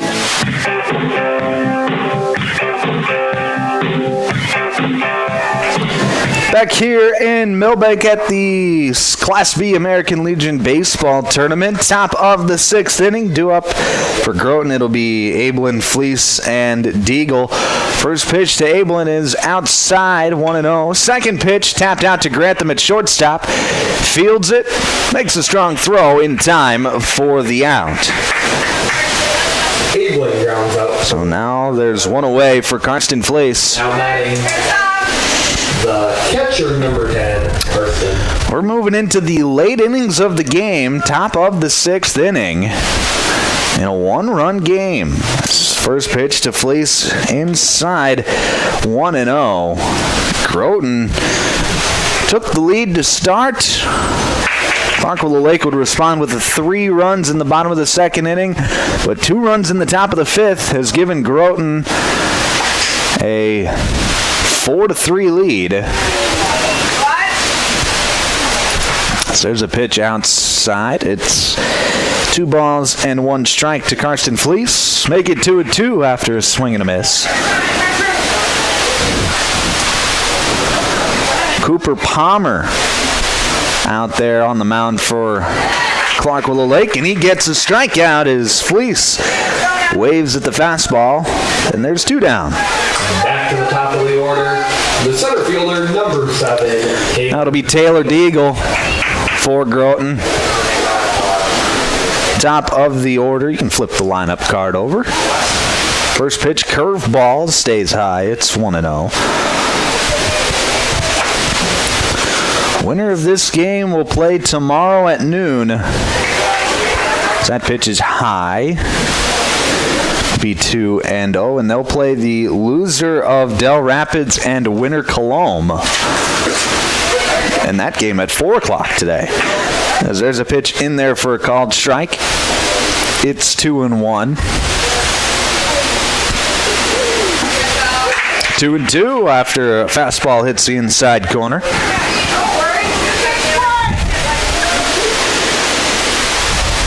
Here's the pitch. Swung on and missed. Back-to-back strikeouts to end the inning for Cooper Palmer, and it's a 1-2-3 top half of the 6th. We head to the bottom of the 6th. Score remains 4-3. Groton on top. We'll be back in just 1 minute here on the Big Stone Radio Network. Hi, Darren Mertens here from Milbank Ford. We have a great new inventory on hand here, so come in, check them out, take a test drive, and have Chuck work out a great deal for you for some new transportation. We also have a lot of very nice... In the 6th, first pitch he sees is outside. It'll be 1-0. On a walk, could do that. 1-0 pitch. It's going to be lifted out of play, 1-1. That foul ball was sponsored by the Ron and King Krause family. Remember, return all foul balls to the Blue Legion 10. 2.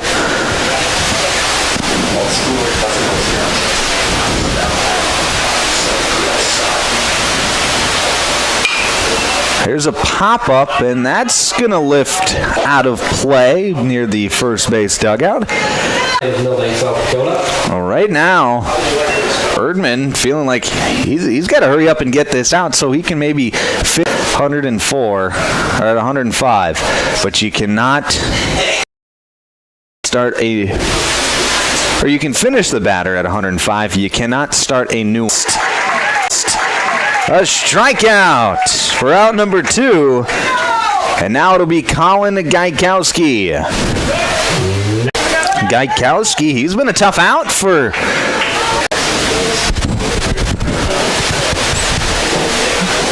Oh.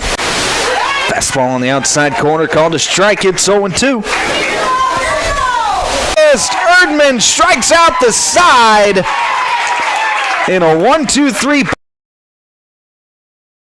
They're going to head to the 7th with a 1-run lead. They try to add some insurance. Here's where the good ideas come from. Street Graphics, Main Street, Milbank, working with local schools to provide ideas and solutions for a design just for you. T-shirts, trophies, banners, buttons, contract printing, they do it all. They work in quantities from 1 to 5,000. Printing and promotions, they print on anything but paper. See them at streetgraphics.com. That's graphics with an EX. Main Street, Milbank, South Dakota, streetgraphics.com. Dreaming of a getaway? Escape to Schmidt's Landing on beautiful Big Stone Lake. Whether you're casting for walleyes, perch or bass, or just enjoying the stunning view, Schmidt's Landing has something for everyone. Relax in comfortable lakeside suites, or set up your camper or tent for a long weekend. How about spending this summer at your seasonal RV spot? There are also boat and pontoon rentals, plus a fully stocked C-store with bait and licenses. Discover a family adventure or a peaceful retreat at Schmidt's Landing. Visit schmidtslanding.com and like them on Facebook.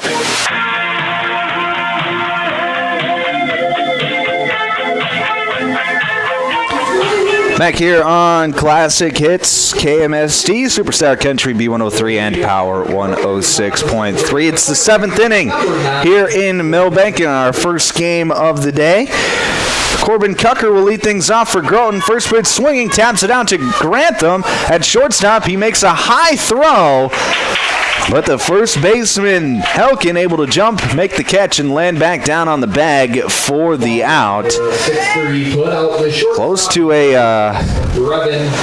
and it's plays like that where Helkin has to jump and land on the bag, and he's landed on the middle part of that bag where I just really wish we would add a safety bag at first base at all levels of baseball.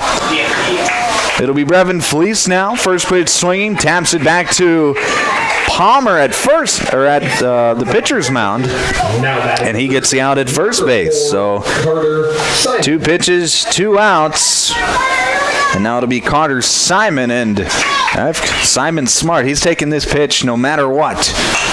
He did not, as he lifts it up and out of play. It'll be 0-1. And the reason you do that, you never want to give up a 3-pitch inning. You know, if you give up a 4-pitch inning, it's obviously not great for the offense, but there's a pitch inside. It's 1-1.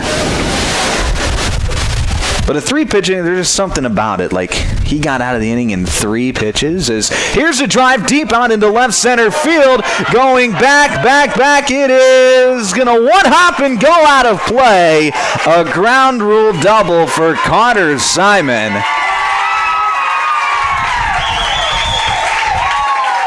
Carter Simon with the ground rule double. Now batting. You know, and that's one of those plays where Simon is probably hoping that it bounces off of the fence, and so it actually stays in play so he can get a triple, because he was already at second base by the time the ball had left the yard. It'll be Gavin England. First pitch swing, it fouls it straight back. It's 0-1. That's the first ground rule double ever this year. You don't see very many ground rule doubles in Legion baseball. I think that might actually be the first ground rule double where it actually bounces and gets over the fence. Maybe the first time I've seen that in a very long time. England pops one up on the infield in foul ground. And making the catch is the third baseman, Charlie Luvis, for out number 3. So we head to the bottom of the 7th. Groton clinging to a 1-run lead. It's 4-3. Final chance for Clark Willow Lake. We'll be back in just 1 minute here on the Big Stone Radio Network. This summer in Milbank, the crack of the bat and cheers from the stands bring us all together. Whether you're watching your grandkid hustle to first base or catching a game under the lights, Milbank Eye Care is here to help you see it all. No squinting required. From clear glasses to summer shades, they'll help you catch every moment in sharp focus. Swing by to make an appointment for a checkup. Milbank Eye Care. Clear vision, community pride, and baseball memories made sharp. When Mother Nature turns up the temperature, we all feel the heat. It can add stress to almost everything, including the energy resources we rely on. Otter Tail Power Company reminds you there are easy ways to help. Use only necessary lights and turn them off when you leave a room. Turn your AC thermostat up a few degrees. And use window coverings to block the heat of the sun during the day. Visit otpco.com/tips for more ideas on how to stay cool. Together, we can all make a difference to help keep the heat.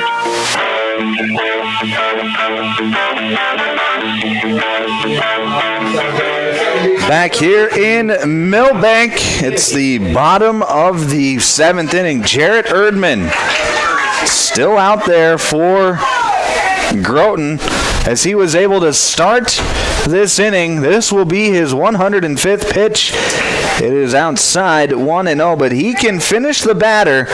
He finished the last half inning at 104 pitches, so he can finish this batter, and then his day will be done. There's a fastball outside at 2-0, but it's been a heck of an effort for Jarrett Erdman today. It'll be Josh Cannigator up 2-0. He's going to lift one up and foul. It'll be 2-1 now to Cannigator. Erdman gave up the 3 runs in the second, zeros ever since. That pitch up and away, 3-1. And he doesn't want to give up a leadoff walk. Definitely does not want to do that.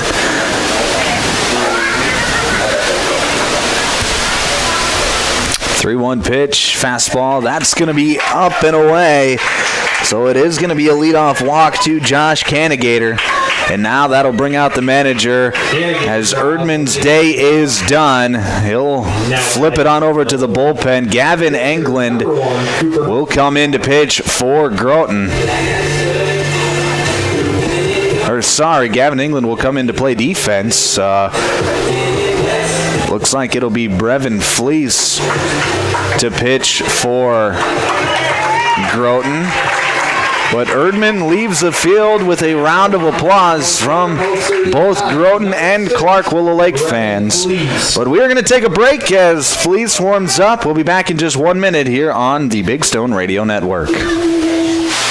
Looking for your next ride? Our Motors in Aberdeen is now offering 0% financing for qualified buyers on select Nissan Rogues, Pathfinders, and Muranos. Plus, don't miss great deals on Toyota Tacomas and Tundras. They're the home of the lifetime warranty, so you can drive with confidence for miles to come. Stop in and see Barry Keith at Our Motors, just across from the airport in Aberdeen, or call 605-725-8624. Proud to support the Groton Legion Post number 39 baseball team. Good luck in the region tournament.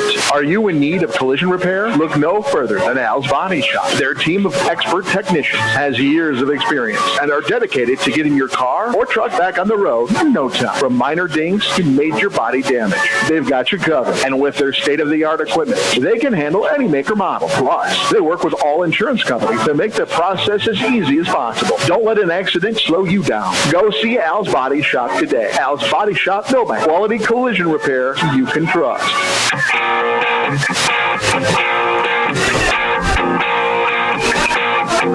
Back here in Milbank, the defensive switches for Groton. Coming in to pitch, Brevin Fleece. Going out to left field will be Gavin Englund, and coming in to play shortstop will be Alex Ablin. We also have a pinch runner as number 55, Kai Vandersnick, will pinch run for Josh Cannigator. He represents the tying run, and with nobody out, they need to get some speed on the bases. It is the top of the order in Cooper Palmer to try and move the runner into scoring position or get a base hit or whatever. Palmer represents the winning run. First pitch from Fleece is a fastball off the plate, 1-0. Fleece coming in, he's throwing quite a bit harder than what Erdman was pitching. 1-0 pitch outside, 2-0.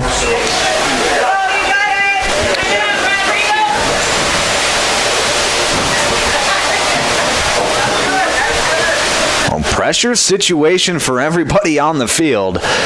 2-0 pitch, that's going to be tapped past the mound, fielded by Ablin. Throw to first, in time, double play!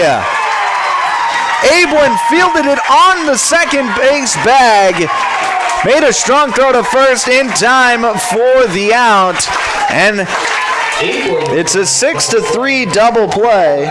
The shortstop, number 14, Watson Grantham. The second double play of the game for Groton, and now it'll be Watson Grantham with 2 outs. There's a hit out into right field. That'll get down for a base hit, so Grantham passes the baton after getting a single through the infield. So now the tying run is on base once again for Clark Willow Lake. And it'll be Jacob Steen's turn now.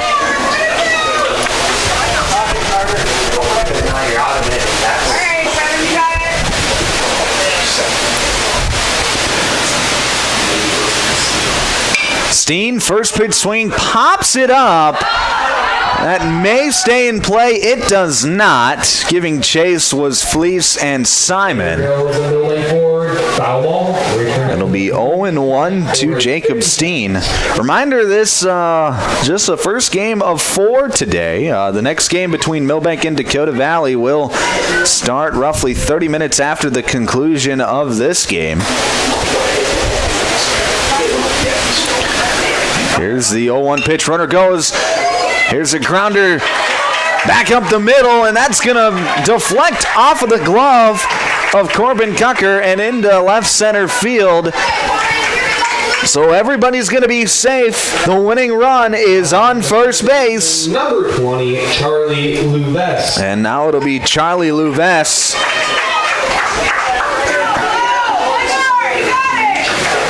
Charlie, he grounded into a double play last time up. We'll see what he does here now. First pitch, fastball, up and in, buzzes him off the plate. It'll be 1-0.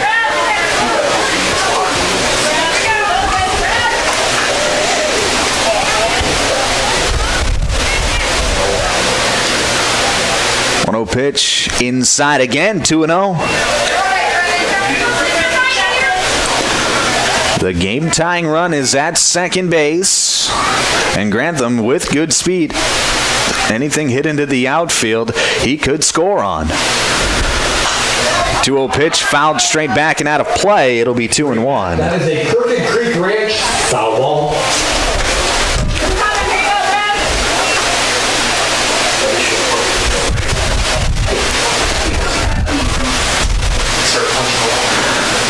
The 2-1 pitch from Fleece. Curveball, that's going to be lifted high and out of play. There goes another foul ball. And it'll be 2-2. Clark Willow Lake down to their final strike.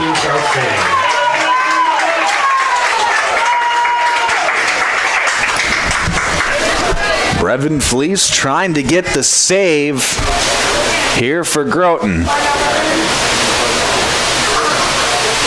The 2-2 hit out into left field. Coming in is England, and he makes the catch for out number 3. Charlie Louves did a great job. He put the ball in play, but Gavin England, who came in the 9th inning to play left field, or in the 7th inning rather, makes the catch for out number 3 to end the ball game. Groton, they will advance in the tournament. They will play tomorrow at noon against the loser of Del Rapids and Winter Cologne.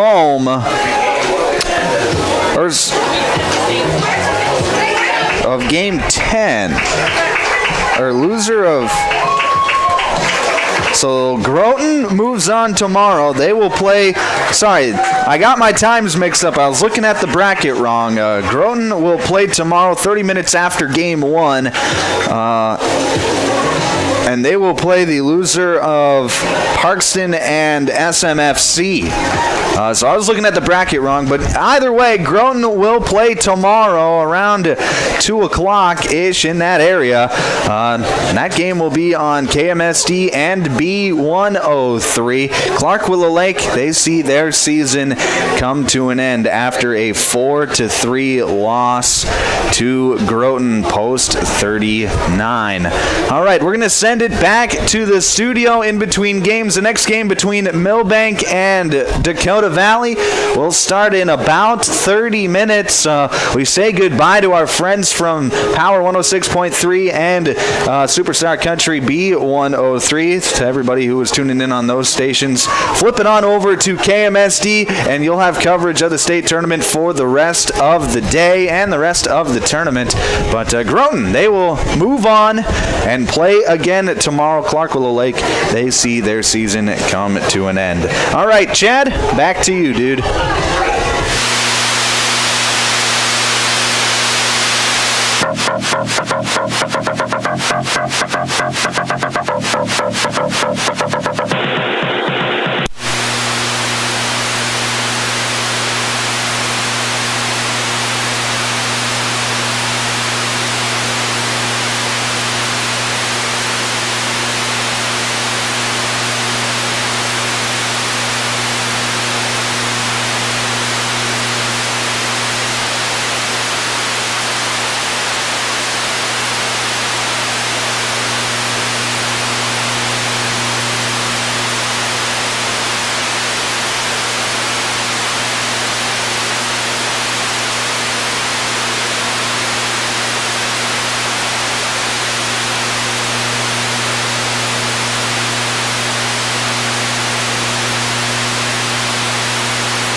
Hey,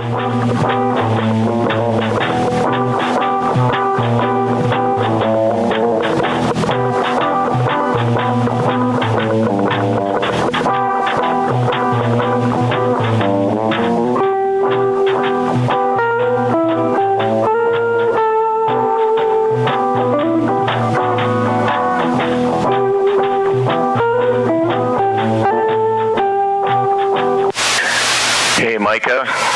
Yes. I just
Classic Hits KMSD here live for Game 2 of our doubleheader this morning.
Corner. It'll be 1 ball and 1 strike to Jackson Shoulders. Just getting underway here in Milbank. That pitch going to be high, 2-1. It'll be Dakota Valley and Milbank in our second elimination game of the day today. That pitch going to run high. It's 3-1. Let's set the defense for you for Milbank today. Milbank post 9. From left to right in the outfield. In left field, it's Josh Peterson. Center field will be Mason Meister, and in right field, Nolan Sheely. Here's a ball hit down the left field line, but foul. And that'll move the count to full at 3 balls and 2 strikes. From left to right on the infield, at third base will be Reese Rabe. Shortstop Aiden Kelly. Second baseman will be Mason Allen. And at first base, it'll be Mac Copeland. Behind the dish doing the catching, Tyler Heinge. Taking the mound for Milbank this afternoon is Joe Schulte, and Schulte starts his day off with a walk to Jackson Shoulders. And now it'll be Grady Ramos for Dakota Valley. Dakota Valley yesterday lost a tight one to Parkston by a score of 7-5. They were up 2-0 early in the game, scored in each of the first 2 frames. As the first pitch to Ramos is high, it's 1-0. Then they gave up 3 runs in the third, 2 runs in the fourth, and 2 more in the sixth.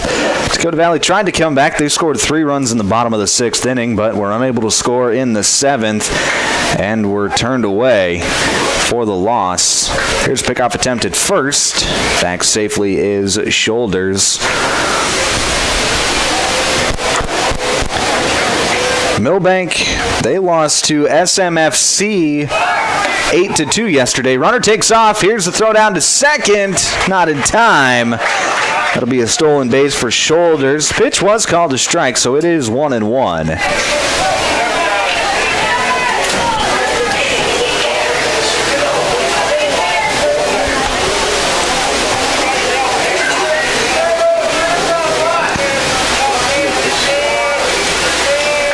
1-1 pitch. It's going to be up and away. 2 balls and 1 strike. Post 9. They got down early and often yesterday, down 6-2 at the end of the 3rd inning, as there's a slider inside. Ramos not biting. It's 3-1. I would give up 1 more run in the 4th and then again in the 5th. And that was all she wrote. Just 6 hits on the day for Milbank in that game against SMFC yesterday. As there's a pitch over the outside corner. Back-to-back full counts to start the game for Joe Schulte. Aiden Kelly started. Rabe came in relief. Kelly, he maxed out at 104 pitches as Ramos sees a pitch high. So it'll be back-to-back full count walks issued from Joe Schulte, and now it'll be Noah Graham.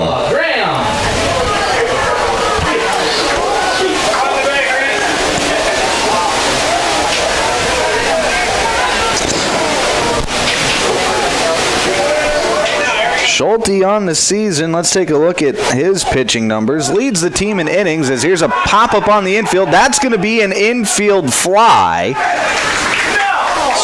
And a throw to second, trying to double off shoulders. And that's going to get into left field, but everybody is just going to stay put. It's good, nice job there by the left fielder, Josh Peterson, of backing up the play. But there is going to be one out now after the infield fly, and it'll be Jack Weesey. But Schulte leads the team in innings and in games started. He's got 8 starts on the year, 4-4 record. He's given up 34 runs, only 18 of which have been earned. Has 50 strikeouts on the year. His ERA at a 3.468. So Schulte has been the certified ace of this squad for Milbank this season. He'll be looking to continue his run of success today. First pitch he throws to Weesey is going to run inside and catch Weesey on the elbow. That's going to be a hit by pitch. And now the bases are going to be loaded with just one out. For post 319, number 8 pitcher, Sterling Shaw. So you never want to load the bases, especially early in the game, on 2 walks and a hit by pitch. But the nice part about having the bases loaded as the defenders is you can come home with it and get an out at home, cut a run off, and that's what Milbank is trying to do as the infield is playing in. Sterling Schaff, left-handed batter, stepping to the plate. He sees a strike over the outside corner. It snowballs in a strike. Here's the 0-1 pitch. Swung on and missed. 0-2. Schulte, a strikeout pitcher, in desperate need of one right now. Here's the 0-2 pitch. Hit back to Schulte. He's going to come home with it for one. Here's the throw to first. That's going to go out into right field as it's thrown high. 1 run will come in to score. They're waving around the second runner, and he will score. Here's the play at third. Coming in safely is Schaff at third base. So it's a 2-base error on the catcher, Tyler Heinge, as 2 runs come in to score. First baseman, Vincent Hoffman. And the score early on is going to be 2-0 Dakota Valley. That'll be Vincent Hoffman in there for DV. First pitch he sees, curveball in there for a called strike. It's 0-1.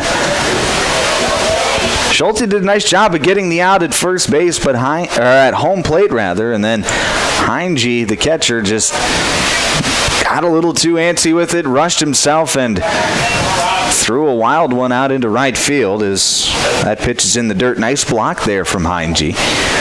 It'll be 1-1. But Dakota Valley is going to strike first. They lead 2-0 here in the top of the first inning.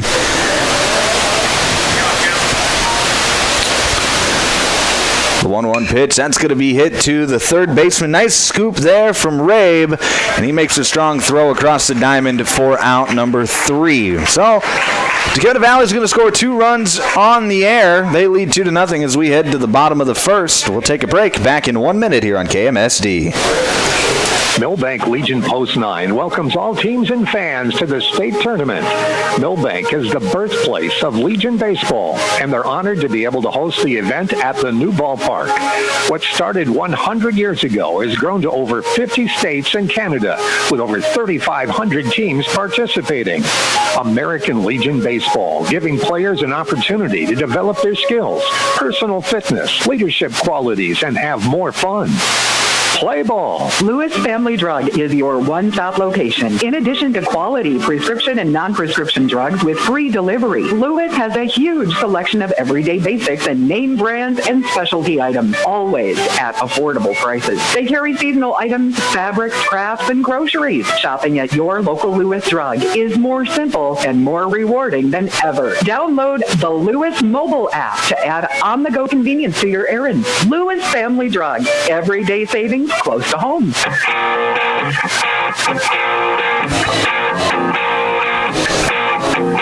Back here on Classic Hits KMSD, bottom of the first inning. Let's set the defense for you for Dakota Valley. From left to right in the outfield, in left field, Jackson Shoulders. Center field, Grady Ramos, and in right field will be Jake Pick. From left to right on the infield at third base, Noah Graham. Shortstop, Tate Cornelson. Second baseman will be number 4, Jack Jones. And at first base, Vincent Hoffman. Behind the dish doing the catching will be Jack Weesey. And taking the mound for Dakota Valley will be the big left-hander, number 8, Sterling Schaff. That's how Dakota Valley is going to go defensively. The lineup for Milbank is going to look like this. Joe Schulte is going to lead things off, followed by Josh Peterson and Aiden Kelly. Matt Copeland's going to clean things up in the 4-hole. Reese Rabel hit 5th, Mason Allen 6th, Tyler Heinge 7th, Nolan Sheely 8th, and Mason Meister will hit 9th. Milbank wearing their navy blue uniforms with red lettering outlined in white, gray pants with a black and red stripe down the side. Red arm sleeves on the uniform as well. Dakota Valley there in a black and white pinstriped uniform with white lettering outlined in black, white pants, and a black cap.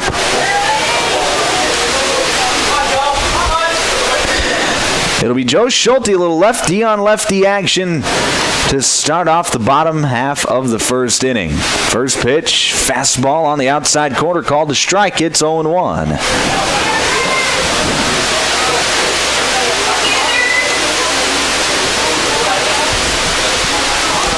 0-1 pitch, swung on and missed, 0-2.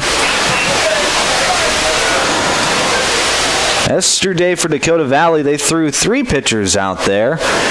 They threw Ramos to start. He went 75 pitches in 3 2/3 innings. As Schulte taps this one to the left side, diving stop by the third baseman. Long throw to first in time. Noah Graham flashing the leather and making a strong throw across the diamond. And there's one away. Nice play by Noah Graham at third. Going to bring up the left fielder, number 2, Josh Peterson. Now it'll be Josh Peterson for Milbank, the Milbank left fielder. First pitch he sees is a fastball on outside, 1-0. Noah Graham, he pitched yesterday, went just 24 pitches in 1 1/3 inning. There's a pitch in there for a called strike. It's 1-1. And then Vincent Hoffman finished things off for Dakota Valley. He went 2 innings through 34 pitches, so he is unavailable today. Graham is available, however. There's a pitch in there for a called strike. It's 2-1. Or sorry, low, rather. 2 balls and 1 strike. To Peterson. Here's the pitch. Fouled away, 2-2.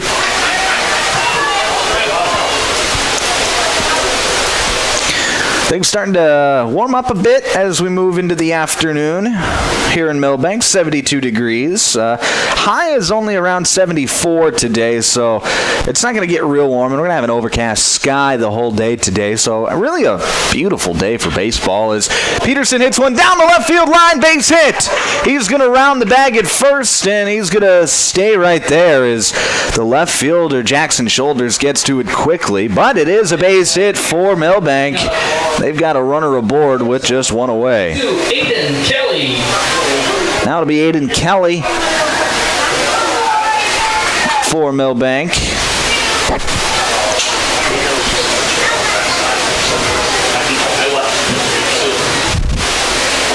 The runner on base, first time in the stretch for Schaff. He comes set, fires, and it's a hit and run action as it goes through the left side of the infield. That's back-to-back base hits. Peterson was stealing on the play, but Kelly hit it right where the shortstop would have been if the shortstop wasn't covering the bag at second on the steal. Perfectly executed hit and run. And it's 2 runners on base for Milbank with just 1 out. And now it's Matt Copeland. First pitch in there for a called strike. It's 0-1.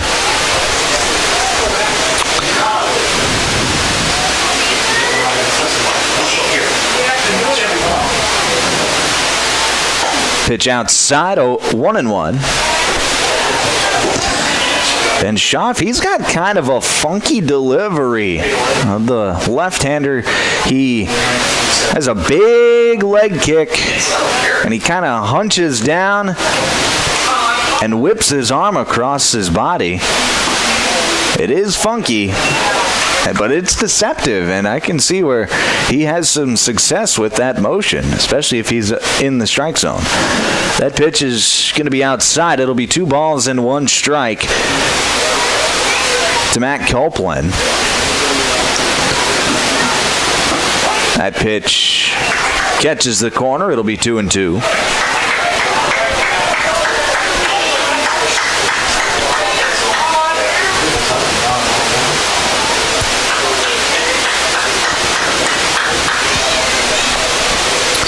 The 2-2 pitch from Schaff with 2 runners on.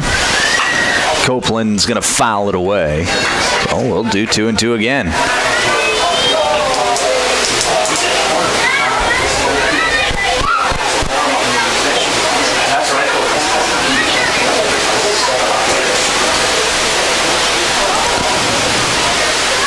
So the 2-2 once again. Fouled away again. Copeland stays alive. Fouled off a couple of tough 2-strike pitches. Blue, American Legion 10 by the entrance.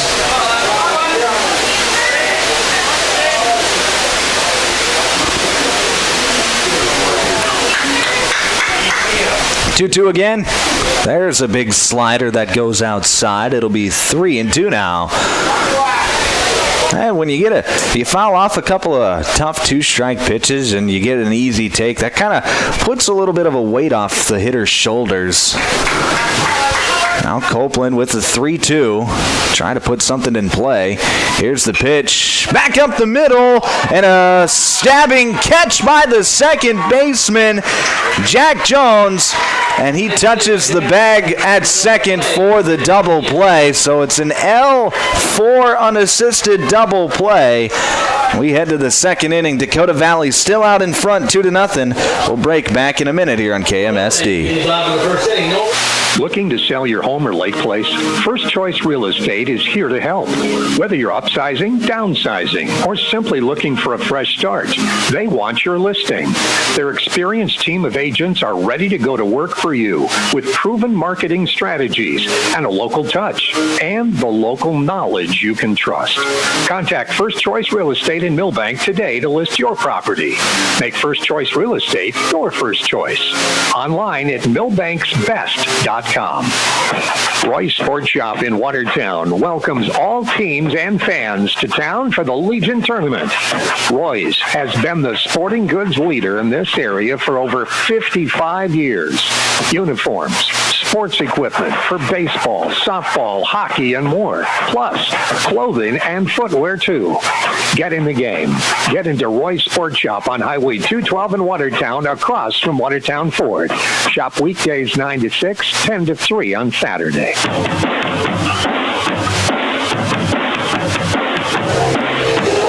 Back here on Classic Hits KMSD. Top of the second inning. Milbank had a couple runners on, but unable to hit any of them in as Matt Copeland lines into a double play to end the inning. Dakota Valley out in front 2-0 after a 2-out error.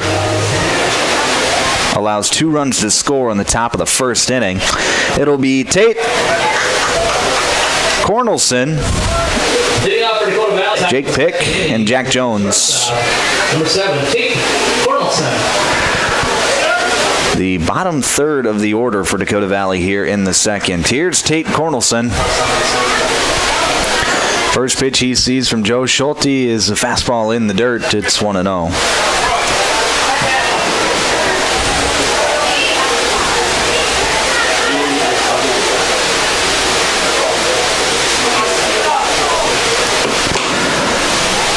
Pitch.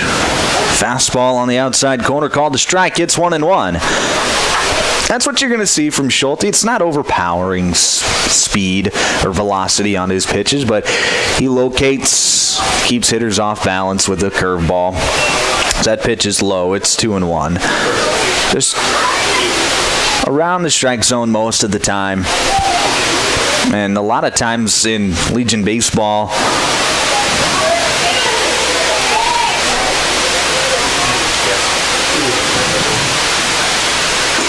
hitters get themselves out most of the time. They'll hit into ground balls. If you got a good defense around you, like Milbank does, is there's a pitch in there for a called strike. It's 2-2. You can just get hitters out by just throwing strikes.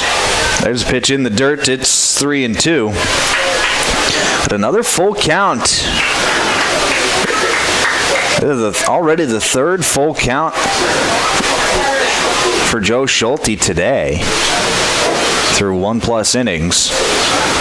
Here's the 3-2 fastball, swung on and missed. Schulte gets the strikeout. There's one away. Went with the fastball above the letters. Cornelson unable to hold up. Waves through the fastball. There's one down. It'll be Jake Pick, right fielder for Dakota Valley. He sees a pitch just a bit outside. It's 1-0.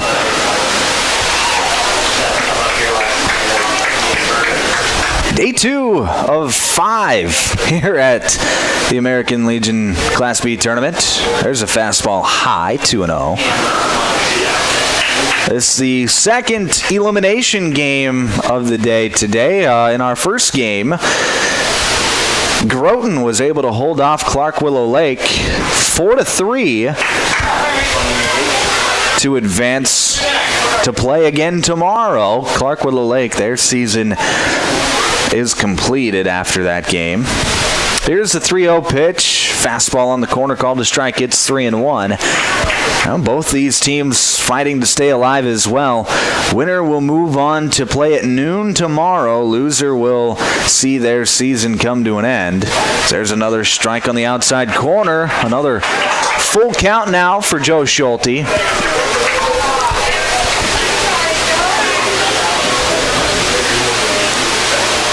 Schulte out of the stretch. Here's the 3-2 fastball. Called strike 3 on the outside corner. It's back-to-back strikeouts for Joe Schulte to start the second, and there's 2 away. Now batting for Dakota Valley, number 4, second baseman, Jack Jones. Now to be the second baseman wearing number 4, Jack Jones. It is kind of ironic how many players you see wear the same number as their position number. It is strange. I call a lot of baseball games over the summer, and you look at a scorecard and you see, oh, that guy is wearing number 4 and he's playing the number 4 position. That can't happen too often. It happens more often than you think. Right now, Jack Jones ahead in the count, 2 balls and no strikes.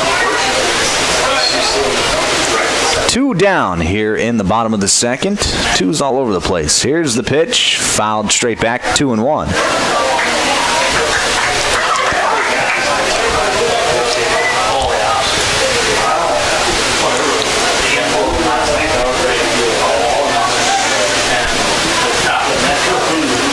The 2-1 pitch from Schulte. That's a curveball that stays high. That's already the 5th 3-ball count that Schulte has gotten into tonight. You want to talk about efficiency. Right now, Schulte, not that. Here's the 3-2. That's going to run high for a ball. And it'll be a walk to Jack Jones, and that'll bring up the top of the order with Jackson Shoulders. But now Heinge wants to go out. He wants to talk to his guy. Like, hey, man, settle down. I don't know what Schulte or Heinge's probably just like, I don't know what your issue is today, but hey, we got to settle down, get it in the zone, man. Quick meeting. Here's Jackson Shoulders. Walked and came around to, walked and was thrown out at home on a force play. Here's pickoff attempt at first. Back safely is Jones.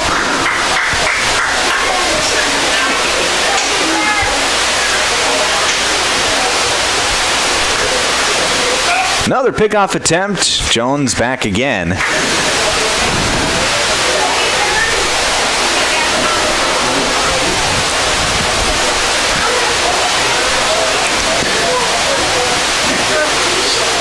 There's the first pitch to Shoulders, fouled straight back. It'll be 0-1. Nice pitch there from Schulte to get ahead in the count, something he hasn't done a whole lot of today. At least through 1 2/3 innings. 0-1 pitch, runner takes off, throw down to second. It is not in time. The throw is there. But second baseman Mason Allen unable to get the tag as he caught it quite a bit in front of the bag. The pitch was a ball, so it'll be 1 ball and 1 strike to Shoulders with a runner in scoring position. Here's the pitch. Curveball down. It's 2-1.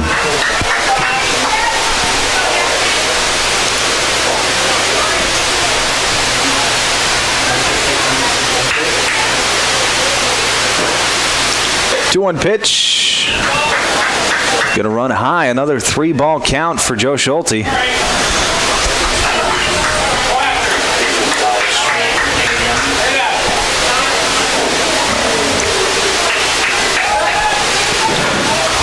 Pickoff attempt at second, but Jones back safely. Schulte, he is already up to, this will be pitch number 40 on the day. Give Dakota Valley credit. They have not chased out of the zone real often. So here's a pitch high. That's going to be ball 4. So back-to-back walks after getting back-to-back strikeouts to start the inning. Walk the shoulder, brings up the... And now it'll be Grady Ramos.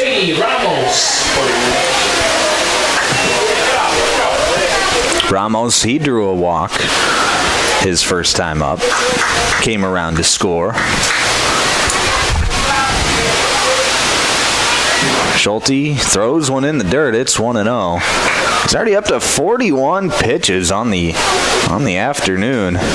Now we're going to have a mound visit. Like to thank Brady Femling, one of the assistant coaches for Milbank, going out there to just settle his guy down. Just a one-on-one meeting. Ron and Kim Krause family and 203 Realty.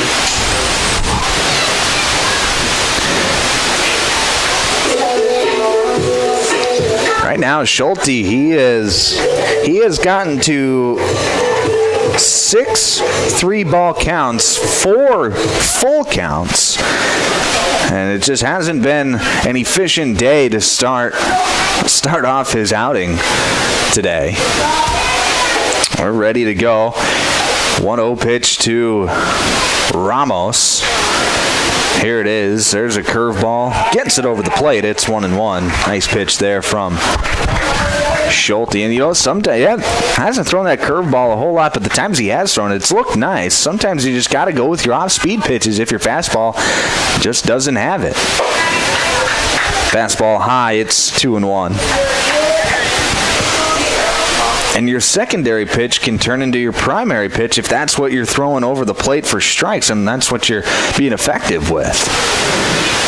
2-1 pitch, fastball swung and fouled. It'll be 2-2.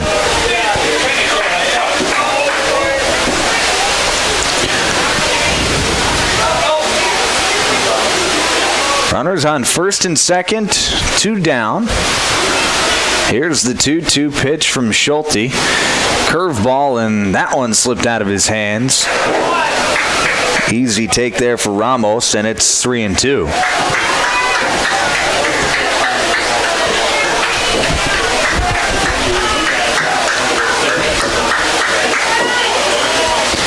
So another full count. Runners take off. Here's the pitch. Swung on and missed. Heinge hangs on, and it'll be a strikeout to end the inning. Schulte strikes out the side, and he leaves 2 runners stranded. We head to the bottom of the second. Score remains 2-0. Back in a minute here on KMSD. 2 runners left. Calling all anglers and adventurers. Discover the ultimate convenience store at Jurgen C-Store in Wilmont. New to our lineup, live bait. That's right, we've got fresh minnows and wriggling worms to help you hook the big one. But wait, there's more. Our deli serves up savory burgers, mouth-watering Piccadilly pizza, snacks, cold beverages, and a whole lot of yum. And don't forget to top off your tank while you're here. Fill up your car, pickup, and boat with top-notch gas so you can hit the road or the water without missing a beat. For all your fishing and fueling needs, there's only one name to remember, Jurgen C-Store in Wilmont. Another great Stills and Oil Company C-Store. Let the adventure begin. Hi, Darren Mertens here from Milbank Ford. We have a great new inventory on hand here, so come in, check them out, take a test drive, and have Chuck work out a great deal for you for some new transportation. We also have a lot of very nice pre-owned units. If you are in the need of service, call in and talk to Gene, Ryan, and they will take care of all your maintenance and repair needs. 605-432-4525 or milbankford.net. Milbank Ford, West Highway 12 in Milbank.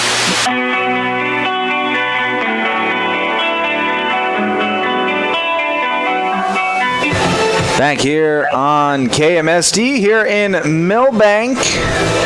It's day 2 of the American Legion Class B tournament. Dakota Valley out in front, 2-0 here in the bottom of the second inning over Milbank. The host team. Host teams for the state tournaments, they get an automatic bid into the state tournament.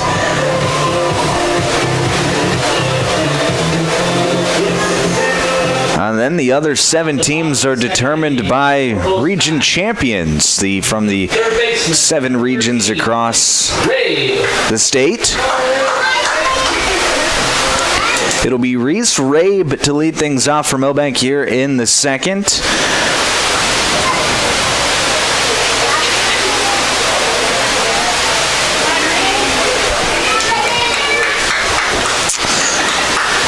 First pitch to Rabe is going to be a fastball outside. It'll be 1-0. Milbank had a couple runners on last inning, but a double play.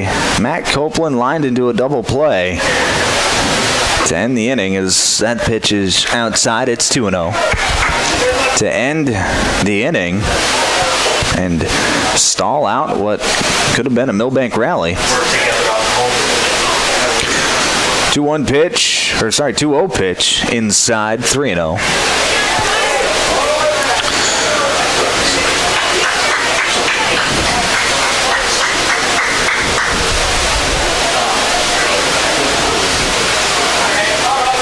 Pitch from Schaff.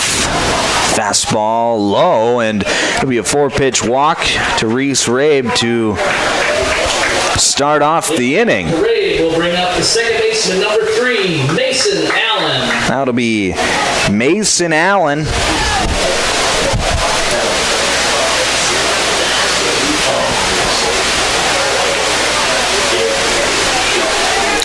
The Milbank second baseman stepping to the plate. First pitch to Allen. He squares around a bunt. Runner looked like he was taking off for second. Now a throw to first, but back safely is Rabe. The pitch was high for a ball, so it'll be 1-0.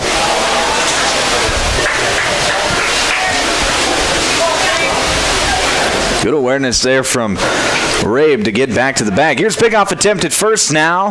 Rabe dives back safely. Wasn't too far off the bag. It was a nice play by the first baseman, Hoffman, to come off the bag and just keep it from getting to the fence.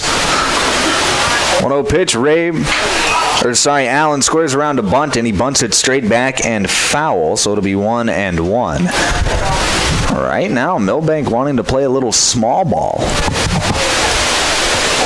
Try and get that run back, or at least one of those runs back. Third baseman playing in tight. That's Noah Graham. 1-1 pitch. Allen squares around to bunt again. He bunts it up in the air. Allen makes the catch. Graham makes the catch. Throws it to first, and that's going to get by the first baseman. And then Rabe wanted to take off for second base, but he didn't go all the way back to first to touch the bag. His first base coach telling him, hey, we got to get back. And so Rabe does get back. So it's a pop-up on the bunt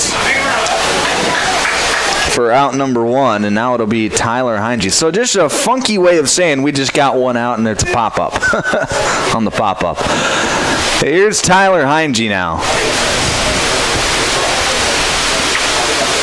First pitch across the outside corner, called a strike. It's 0-1.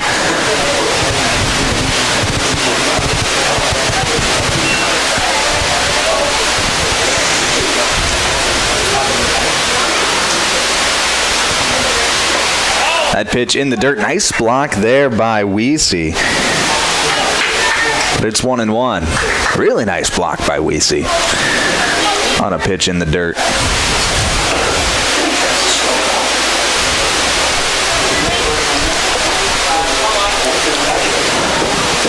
1 ball and 1 strike. Pickoff attempt at first. Back safely is Rabe.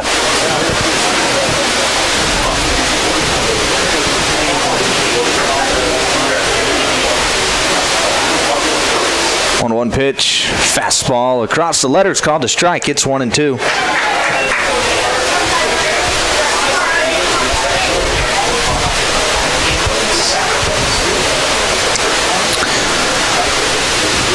Oh, big pitch here for Schaff. 1-2 pitch, fastball stays high. It's 2-2.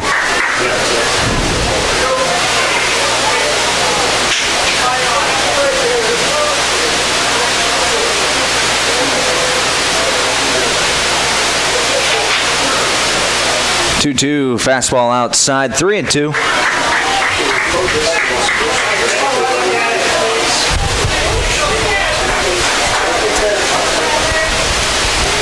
So a full count now to Tyler Heinge. The 3-2 swung on and missed. That'll be a strikeout for Sterling Schaff, and there's 2 away here in the bottom of the second. Now batting for Milbank, number 5, right fielder Nolan Sheely. It'll be Nolan Sheely to step to the plate for Milbank. Sheely's first plate appearance of the afternoon. First pitch swinging and missing. It's 0-1. Milbank got the leadoff runner on, but nothing in the 2 batters since. So there's a pitch inside. It's 1-1. All right, now we're seeing from both of these pitchers a little bit of a difficulty getting the ball over the plate consistently. As there's a pitch swung on and missed. 1-2. Schaff has been more consistent than what Schulte has been, but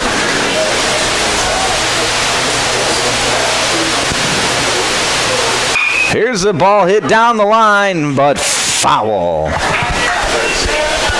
Sheely just turned on it a little bit too much, and it'll be 1-2 again.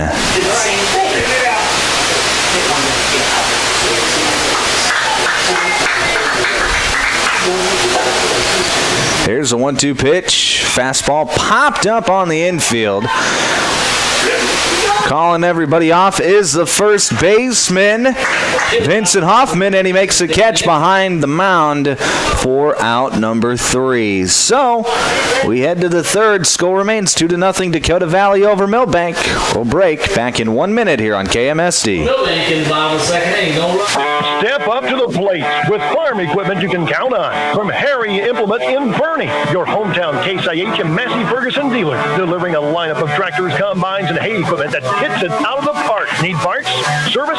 We're in your corner. Family owned since 1935. Harry Implement is built on hard work and rooted in the land, just like America's pastime. Harry Implement in Bernie.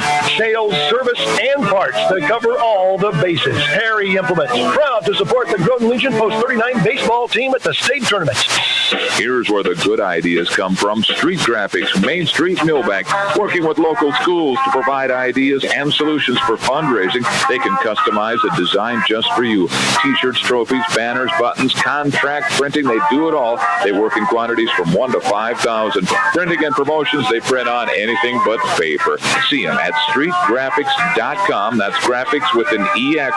Main Street, Milbank, South Dakota. Streetgraphics.com.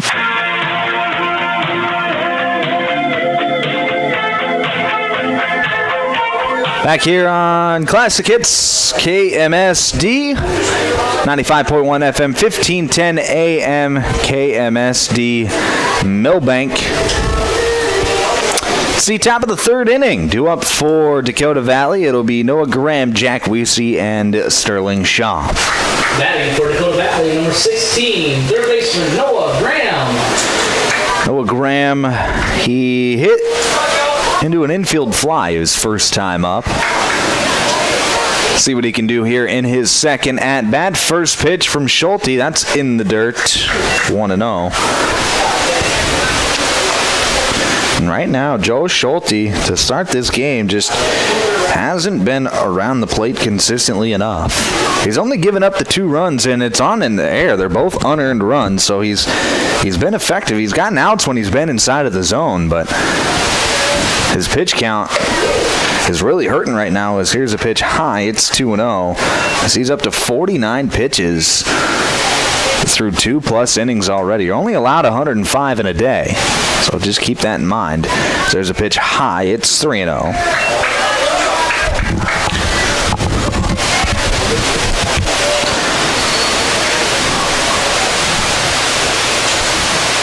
Pitch inside for a walk. That's going to be a leadoff walk. And now it'll be Jack Weesey. Leadoff walk, Graham brings up number 84, catcher Jack Weesey.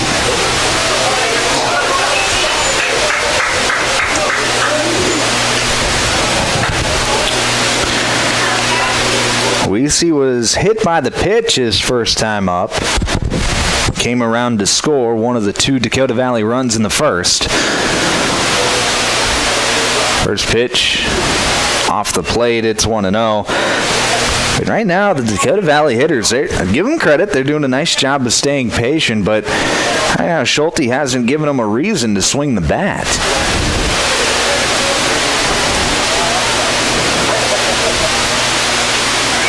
Pitch. Fastball inside. It's 2-0.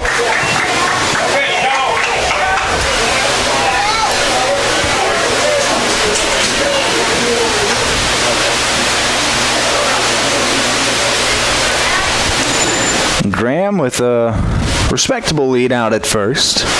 Swing and a miss. 2-1.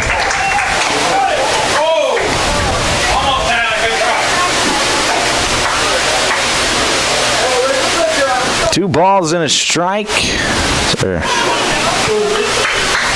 to Jack Weesey, the Dakota Valley catcher.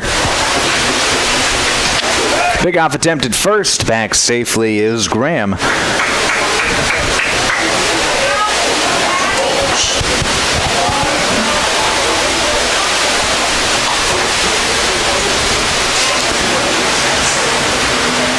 Schulte comes set. Looks once. The pitch, curveball in there for a called strike. Nice pitch there from Schulte. And it's 2-2.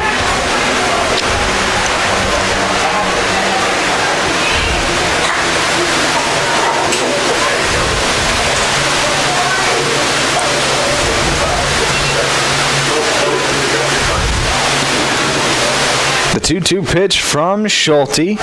Runner goes, it's popped up in the air, and that's going to get out of play. We'll do 2-2 all over again. Return all foul balls. Graham will have to go back to first. He was stealing on the play. 203 Realty and the Ronnie King Pro Spanish. Good crowd here in Milbank as the stands are full. We got plenty of people in their lawn chairs out here in front of the press box as well. Beautiful day for baseball. Just exactly what you want to see for the state tournament. Pickoff attempt at first. Back safely is Graham.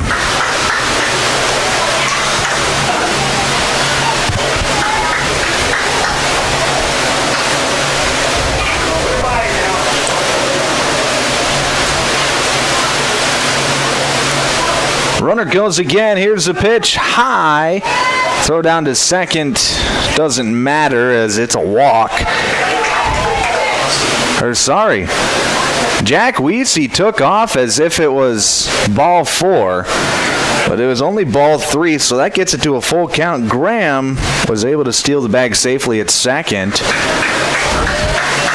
I think one could argue that had Heinge made contact with Weesey, he was well across home plate during the live play. Could have been called out. Now here's the pitch. That's going to be high, and that's going to be ball 4. So another walk issued from Joe Schulte. Number 8, Sterling Schaff. And that'll be the pitcher, Sterling Schaff, stepping to the plate now.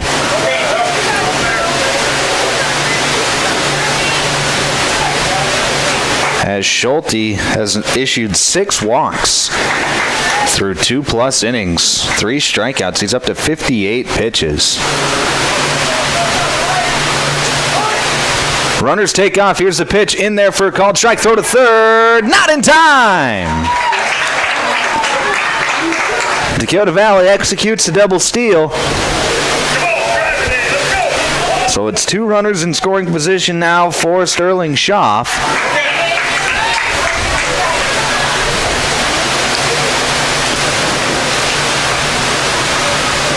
The 1-0 pitch, check swing, did he go? They say no. It'll be 2-0.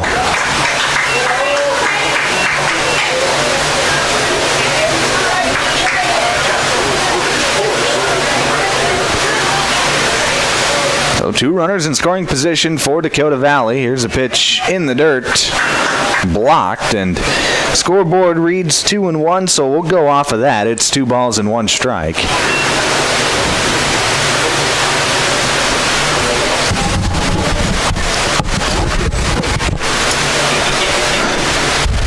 The 2-1 pitch, fastball in there for a called strike. 2-2. So this is a strikeout situation for Schulte.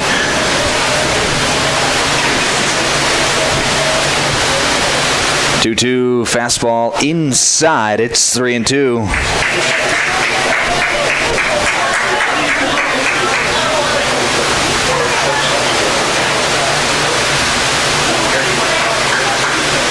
Full count. 3-2 pitch popped up on the infield.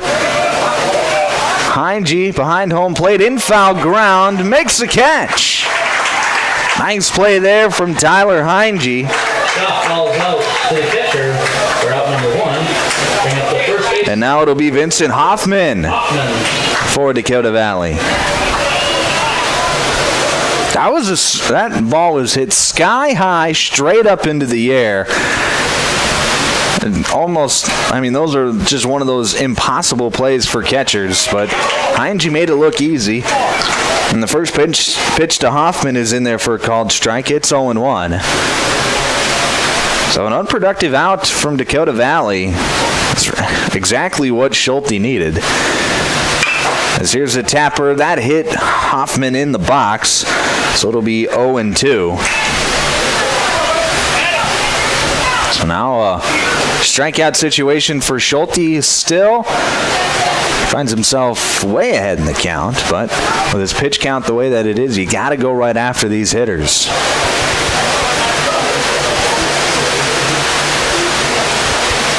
Schulte comes set. Here's the 0-2 fastball. Called strike 3 on the outside corner. Schulte gets a strikeout that he needed, and there's 2 down. Now batting for Dakota Valley, number 7, the shortstop. Now to be Tate Cornelson to the plate with 2 runners on and now 2 outs. First pitch, center cut fastball in there for a strike. It's 0-1.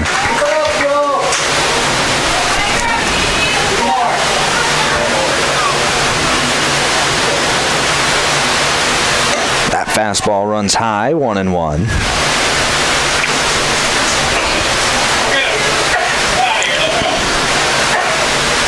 Cornelson in a clutch moment here for Dakota Valley is that fastball called a strike on the outside corner. It's 1-2. Cornelson didn't like the call. Takes a bit of a walk. Now steps back into the box. The 1-2 from Schulte. Fastball dips below the zone. It's 2-2.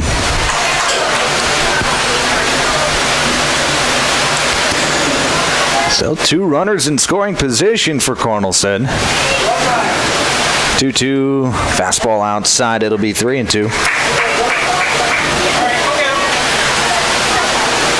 It's another full count here for Joe Schulte. Here's the 3-2 fastball. That's going to run high. So Cornelson, after being down 0-2, does a nice job of laying off some tough pitches, and it'll be a walk. And the bases will be loaded for Jake Pick. Pick struck out his first time up. He sees a strike to start the at-bat here. It's a fastball over the outside corner.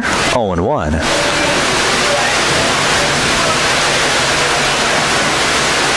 Pitch tapped foul down the third base line. 0-2. Schulte back in the driver's seat at 0-2.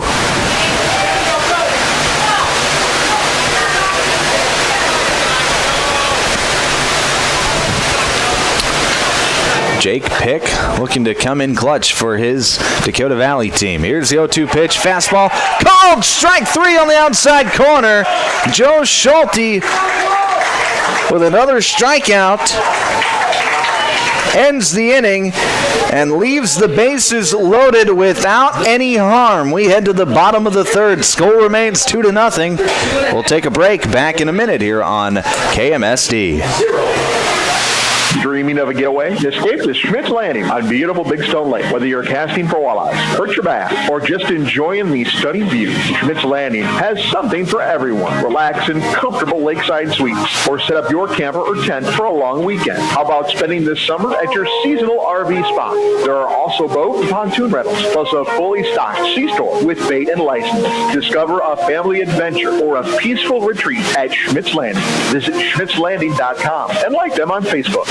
This summer in Milbank, the crack of the bat and cheers from the stands bring us all together. Whether you're watching your grandkid hustle to first base or catching a game under the lights, Milbank Eye Care is here to help you see it all. No squinting required. From clear glasses to summer shades, they'll help you catch every moment in sharp focus.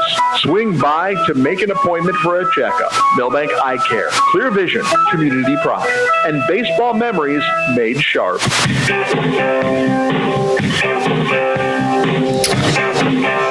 Bottom of the third here in Milbank. Due up for Milbank, it'll be Mason Meister, Joe Schulte, and Josh Peterson, the 9-1 and 2 hitters for post 9. Joe Schulte able to work out of the jam. He had 2 runners on, 2 runners in scoring position with nobody out, was able to get a pop-up and then 2 strikeouts to turn Dakota Valley away in the top half of the inning. Now we'll see what the offense can do for Milbank. It'll be Mason Meister to lead things off, getting his first plate appearance of the day. Number 7, Mason Meister.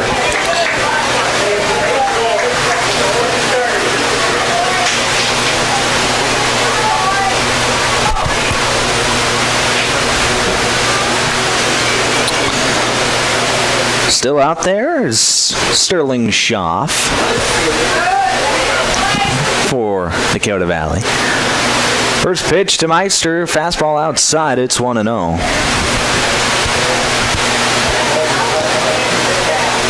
Schaff, he's up to 36 pitches on the afternoon so far.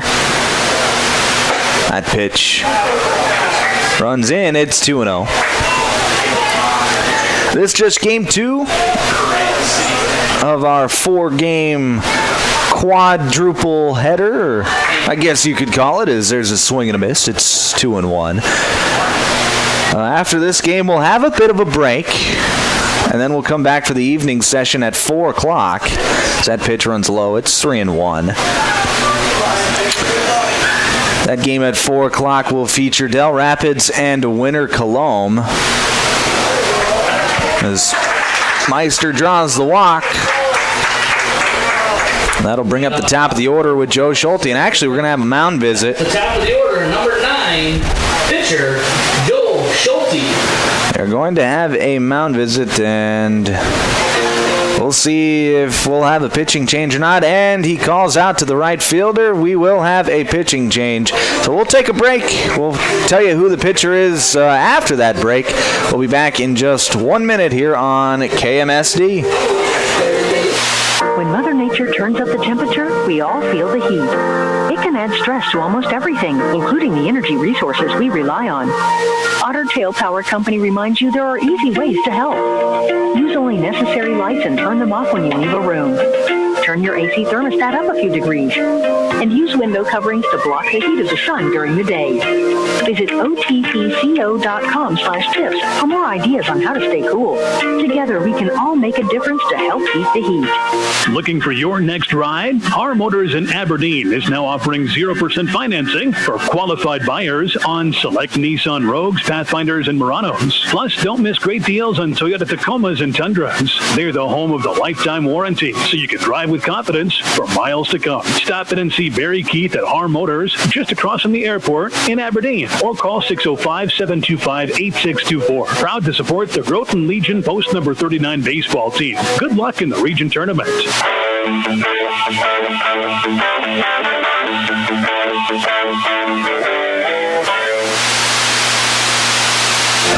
All right, back here on Classic Hits KMSD. Still trying to figure out some of the defensive switches. We do know who the new pitcher is. Coming in from right field, it'll be number 15, Jake Pick. Going out to right field is off the bench, Ethan Seaton. The first baseman, number 42, Vincent Hoffman, will now go play third. And then Sterling Schaff will go play first base. So I believe that would mean that Noah Graham is out of the game. Correct. So number 19, Ethan Seaton, is into the game for Noah Graham.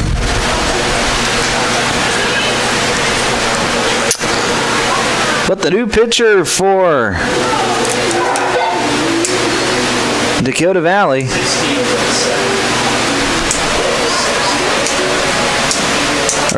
Noah Graham is now playing second base, which means Jack Jones is out of the game. So Seaton is in for Jones. So we did a lot of switching around. All right. The new pitcher, though, is Jake Pick, and he will face Joe Schulte. First pitch to Schulte. He squares around a bunt. It's a pitch inside.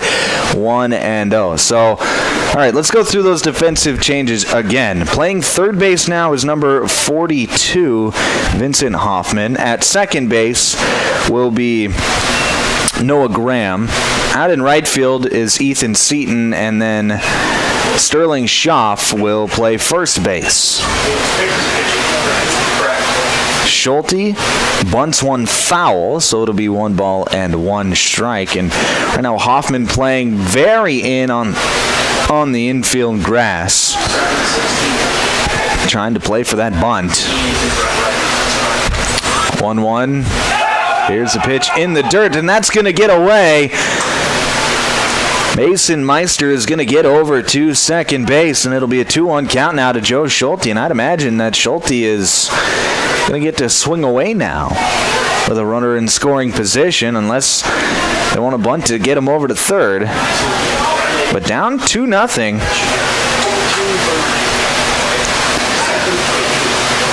I almost feel like you want to get a rally going instead of a sacrifice. 2-1 pitch, that's in the dirt. It's 3-1.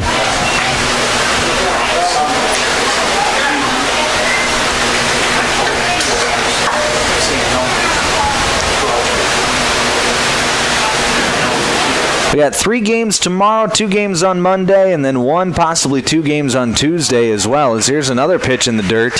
Schulte is going to draw the walk. So it's runners on first and second now with nobody out, and Josh Peterson stepping up to the plate. Yeah, the American Legion State Baseball Tournament is one of the more complex tournaments that you'll see. Just 15 games over 5 days here in Milbank.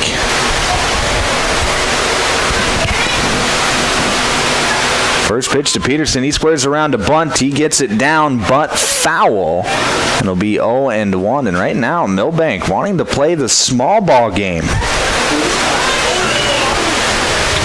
Trying to just put runners in scoring position and put hitters in an opportunity to drive in runs.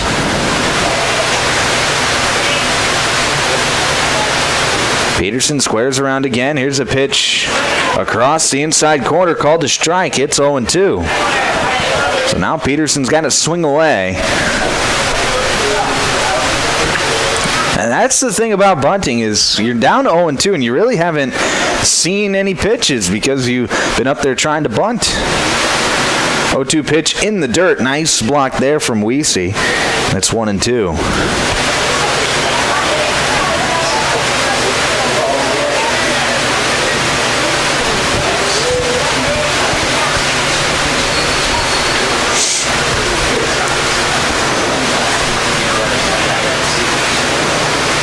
One-two from Picks, swung on and missed, and Peterson is down on strikes. And there's one down here in the bottom of the third. Number 22, shortstop, Aiden Kelly. That'll be Aiden Kelly now for Milbank. In a big situation with 2 runners on, now 1 out. Milbank trailing 2-0. Here's a fastball just off the plate. It's 1-0.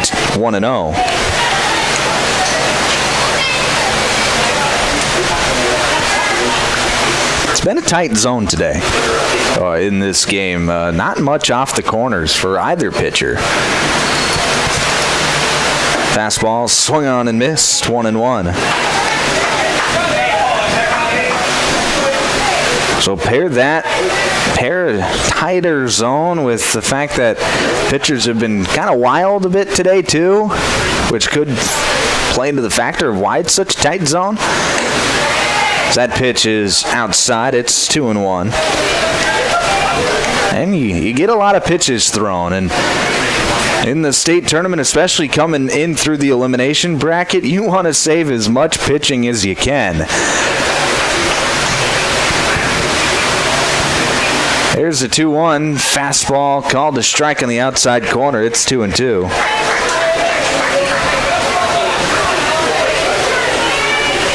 And a team like Dakota Valley, they got their 9 starters, but they've only got 2 bench players here. 11 guys total available on the roster. Here's the fastball called strike 3 on the outside corner. Back-to-back strikeouts for Pick. And there's 2 away. Now it'll be Matt Copeland. Number 11, Matt Copeland. Mack lined into a double play to end that first inning. Comes in with another RBI situation. He sees a pitch flowing in, 1-0. Copeland, a very capable hitter. Sure, he's eyeing that gap out in right center field to try and drive in not 1 but 2 runs. 1-0 pitch, swung on and missed. 1-1.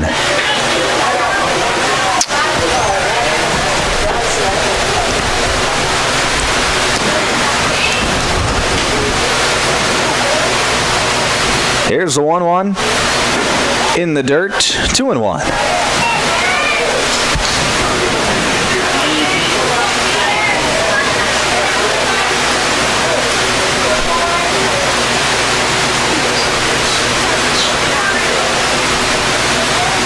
Two-one pitch.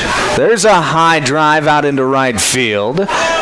Ranging over is Seaton, and he makes the catch near the foul line for out number 3. So Milbank gets the first 2 runners of the inning on, but unable to score any runs. We head to the 4th. The score remains 2-0. We'll take a break. Back in another minute here on KMSD. Are you in need of collision repair? Look no further than Al's Body Shop. Their team of expert technicians has years of experience and are dedicated to getting your car or truck back on the road in no time. From minor dings to major body damage, they've got you covered. And with their state-of-the-art equipment, they can handle any make or model. Plus, they work with all insurance companies to make the process as easy as possible. Don't let an accident slow you down. Go see Al's Body Shop today. Al's Body Shop, Milbank. Quality collision repair you can trust.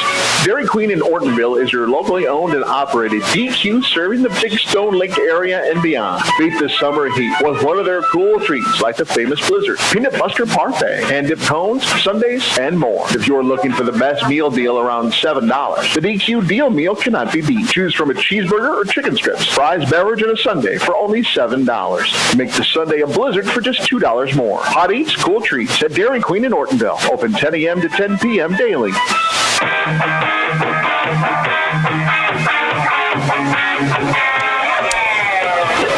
Back here on Classic Hits KMSD inside of Legion Park here in Milbank, South Dakota at the American Legion Class B State Tournament. It's the top of the 4th inning.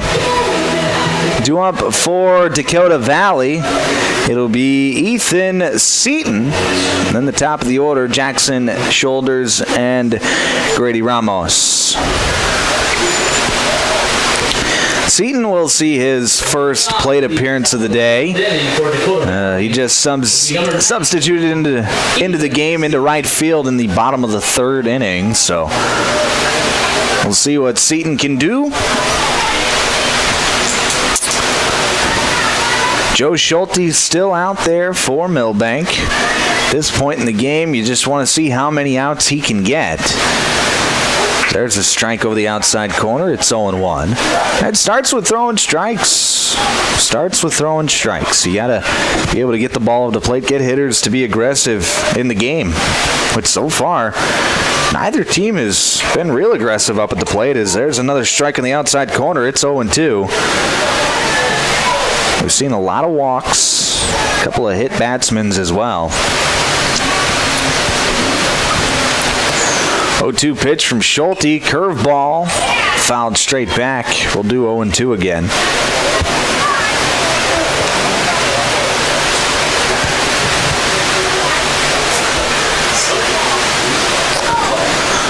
And right now the hitters, unless they're down in the count, have really just been complacent up there, just waiting for their pitch. 0-2, fastball outside, 1-2.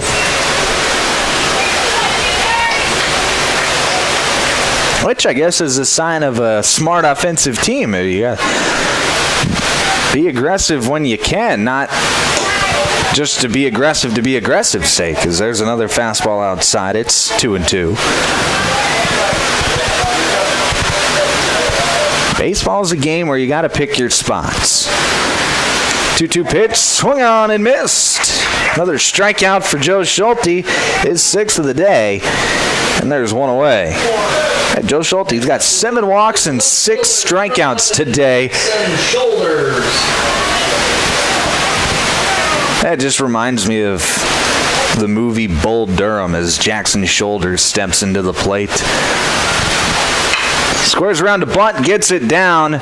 Schulte fields it, and he wings it up the line. That's going to get past the first baseman, Matt Copeland. And Shoulders is going to go for 3, and he will be up safely after the air.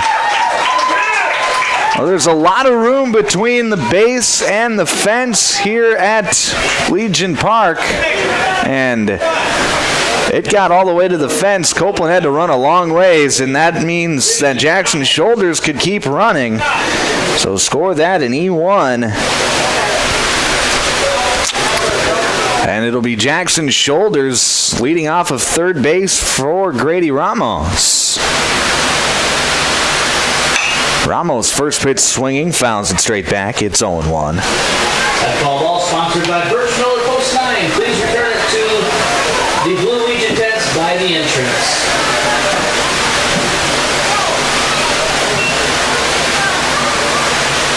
The 0-1 pitch. Sliders swung on and missed. Nice pitch there from Schulte as he went back foot with it. Ramos, left-handed hitter, swung right over the top.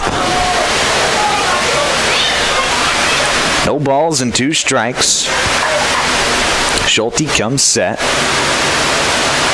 And the pitch hit right back up the middle. That's going to be an RBI single for Grady Ramos. So the air comes back to bite Schulte. And now it's 3-0 in favor of Dakota Valley. That'll bring up Noah Graham.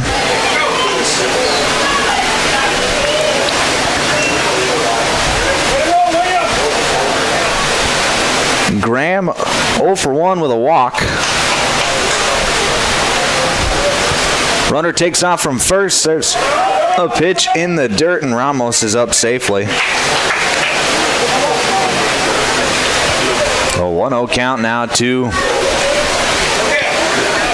Graham.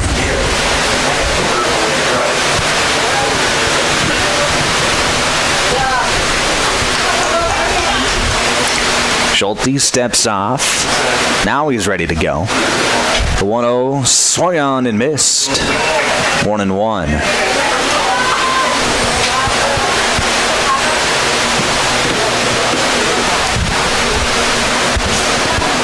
Pickoff attempt at second. Back safely is Ramos. Ramos, a base stealer. He could take third. Dakota Valley, a very aggressive team on the base paths. Here's a pop-up, sky high on the infield. Ranging back and making the catches, Aiden Kelly for out number 2. Pops out to the shortstop for the second out. Now it'll be Jack Weesey. We'll bring up number 84, Jack Weesey. Weesey, he's yet to record an at-bat. He's been hit by a pitch and walked today. Has a run scored as well. I'll be looking to drive in that run from second base. First pitch, fastball up. It's 1-0.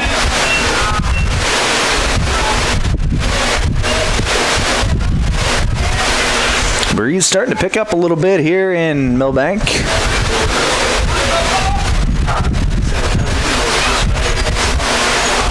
1-0 pitch. Fastball inside. It's 2-0.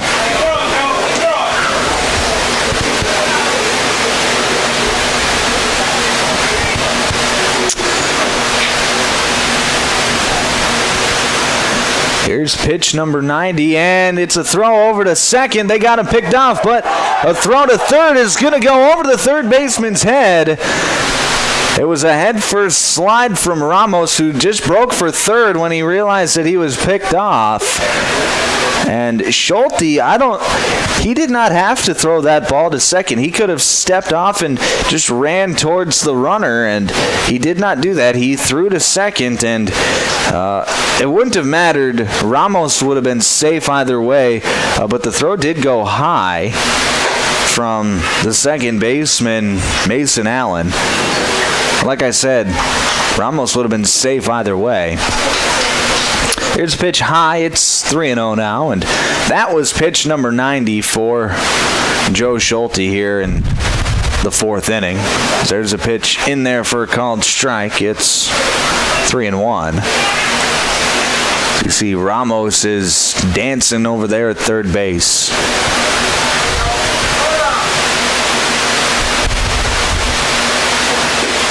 That pitch in there for a called strike. 3-2.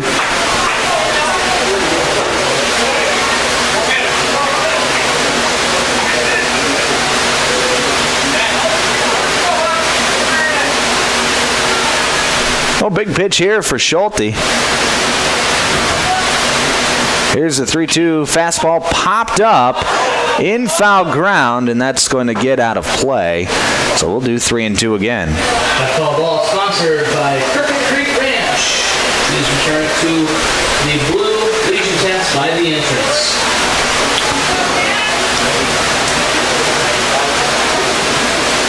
A chance to get out of the inning for Joe Schulte if he can get an out here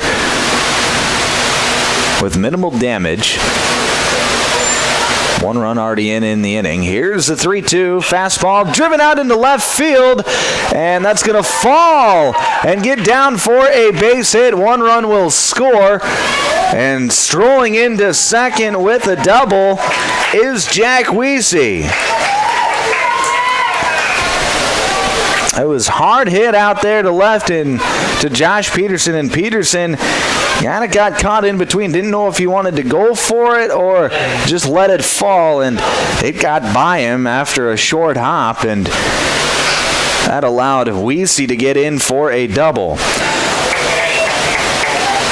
Now it'll be Sterling Schaff. He swings and misses. It's 0-1. 4-0 your score after the RBI double. There's a pitch in there high, 1-1.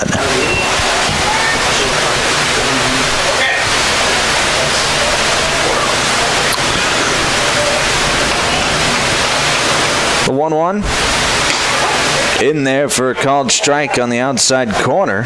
He backdoors the curveball. It'll be 1-2. Another big pitch here from Schulte. Here's the 1-2. Curveball softly tapped in front of the mound. Schulte fields it, makes the throw in time for the out. But Dakota Valley, they're going to get 2. We head to the bottom of the 4th. Score now 4-0. We'll break back in a minute here on KMSD. Dakota Country Ag Service in Milbank is your local Pioneer seed dealer. Dakota Country is now offering soil testing, and they have winter wheat and rye available. Dakota Country also has inoculants for hay silage, both soluble and dry, and inoculants for baling hay as well. For more information or to schedule an on-the-farm visit, call Paul 605-467-0715 or Riley 605-949-417. Dakota Country Ag Service, your local Pioneer seed dealer in Milbank. Whetstone Sanitation is your locally owned and locally operated garbage service provider in Milbank, rural Grant County, and along Big Stone Lake. Whetstone Sanitation offers once or twice a week residential pickup and up to 5 days per week commercial pickup. Whetstone Sanitation offers 14, 20, and 30-yard roll-off dumpster rentals for those big cleanup projects. Whetstone Sanitation also has quality portable toilet rentals and septic pumping service. And of course, they still provide 24/7 self-service recycling drop-off. Call Whetstone Sanitation today, 432-5854.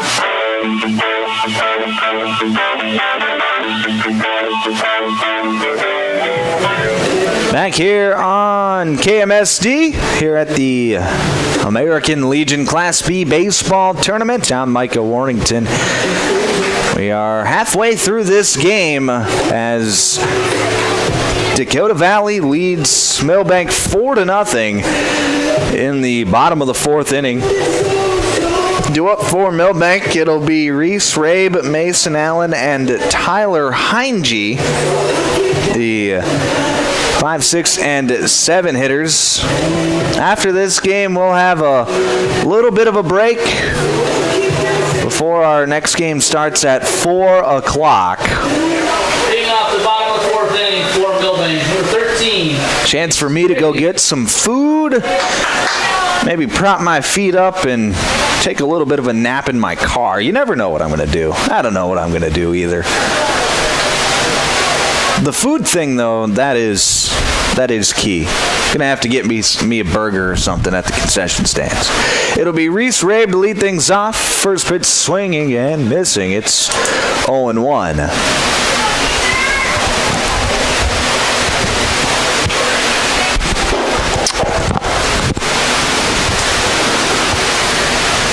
Milbank down 4-0. Got to get something going here. So there's a pitch off the plate. It's 1-1. They've had a couple of opportunities to score, but haven't been able to break through quite yet. Had 2 runners on to start the third, 2 runners on in the first. Turned away both times. 1-1 pitch, swung on and tipped foul. So it'll be 1-2.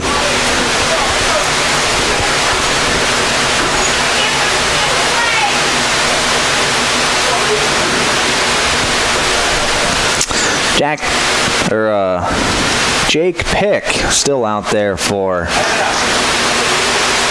Dakota Valley. Here's the 1-2 pitch, swung on and missed on a fastball up above the letters. Nice pitch there from Pick, and there's 1 down. That'll bring up Mason Allen, the second baseman. Mason Allen. Allen popped up his first time on a bunt attempt. They'll get to swing away here, though. First pitch from Pick, curveball, that's going to stay high, 1-0.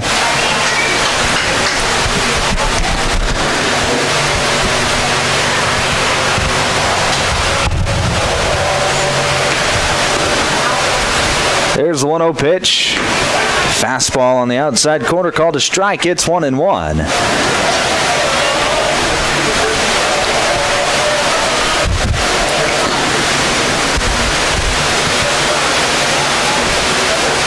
Here's the 1-1 pitch from Pick.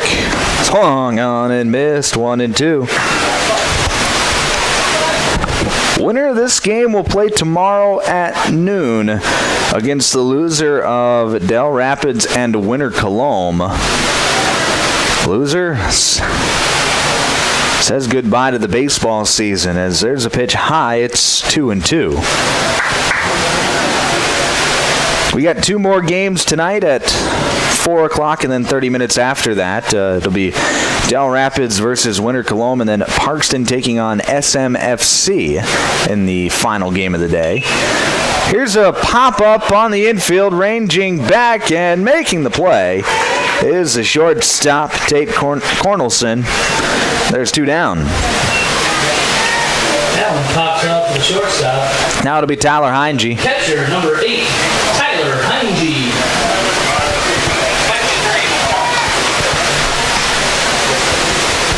Heinge struck out his first time up.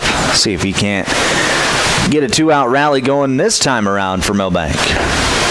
First pitch, fastball low. It's 1-0.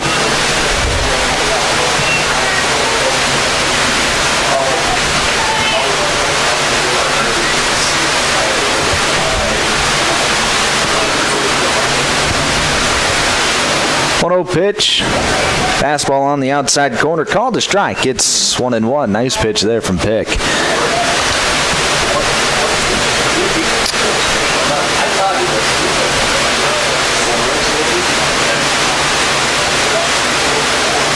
Swing and a miss, 1-2.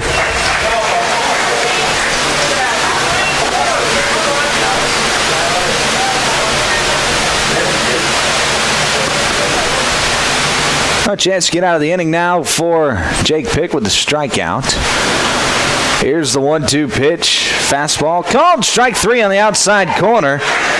And Milbank goes down in order. We head to the 5th. Score remains 4-0. We'll break back in a minute here on KMSD. As the temperatures rise this summer, the Millstone Family Restaurant in Milbank has decided if you're melting, we're melting. With their all-new summer menu featuring all things melty. Start with the chicken parmesan melt with crispy chicken, deep-fried mozzarella cheese on toasted Texas toast. Yum! The cheesy taco wrap and elevated super burrito with Monterey Jack cheese sauce. So cheesy. The super quesadilla, a classic cranked up a notch. And the cheeseburger salad just may be your new favorite. If you're melting, we're melting. At the Millstone Family Restaurant, East Highway 12, Milbank. Pro Image Partners. Pro Image Partners. So many reasons why you can turn to us. We'll help you show your pride. You want the best for work or play. We're your one-stop image shop. We'll help you show your pride. ProImagePartners.com.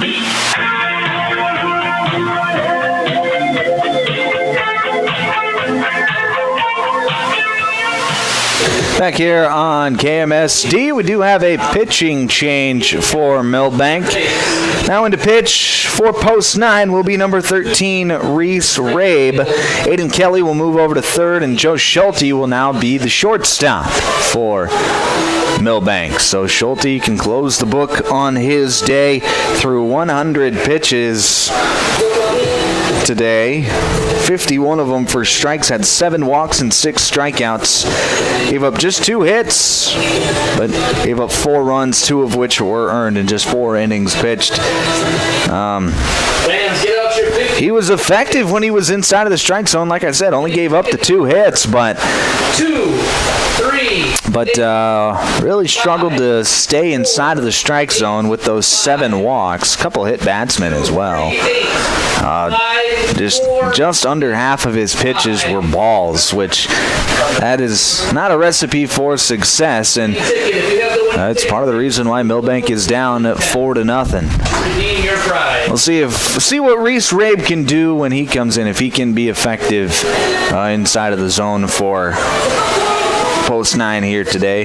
Let's take a look at the season stats for Rabe on the mound. 29 2/3 innings pitched in 10 appearances. 2-2 record on the year, giving up 29 hits on the season, 36 runs, 21 of which have been earned. His walk to a strikeout ratio isn't exactly what you want to see. 33 strikeouts and 27 walks. It's got a 4.955 ERA with a 1.8 whip. Which, if you don't know what whip is, it's walks plus hits per inning pitched. We'll see Vincent Hoffman first, and the first pitch he throws is up and away for a ball. It's 1-0. 1-0 pitch, swung on and missed, 1-1. That was a healthy hack from Hoffman.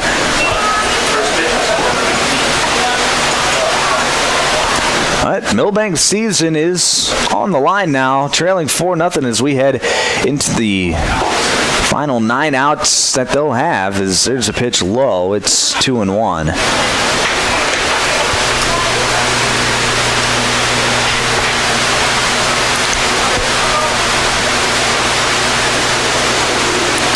The 2-1, that's going to be outside, 3-1.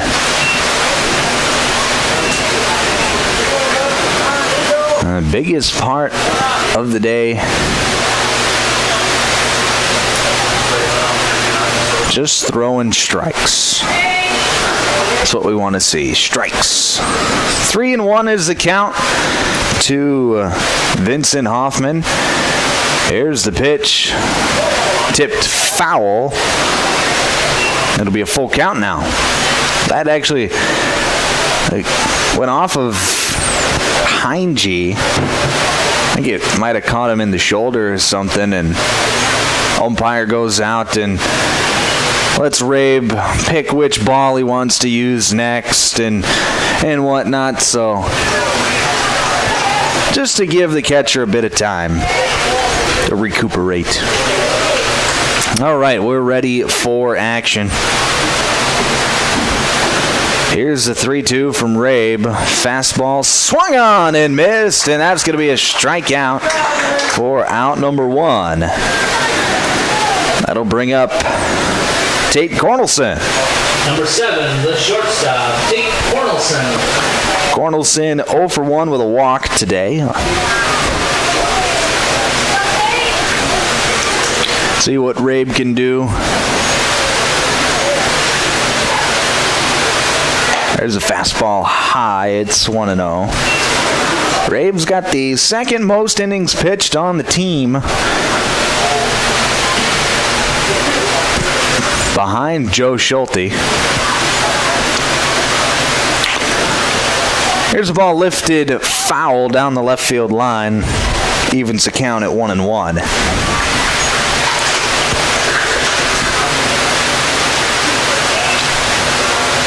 Big opportunity. for Milbank. If they can put up a 0, just get back in the dugout. That's their goal defensively now. Just throw up some zeros. There's a pitch low. It's 2-1. We're into the late innings as we're into the 5th. So you've got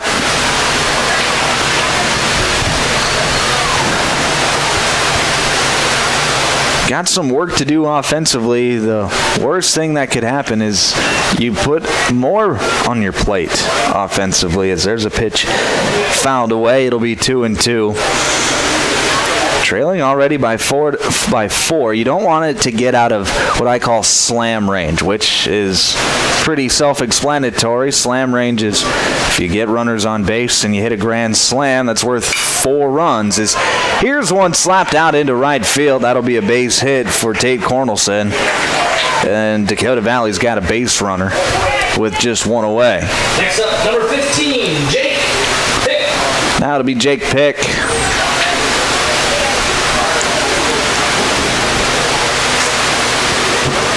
As Heinge goes out and talks to Rabe. They're talking about what they want to do if Cornelson gets aggressive trying to steal a base.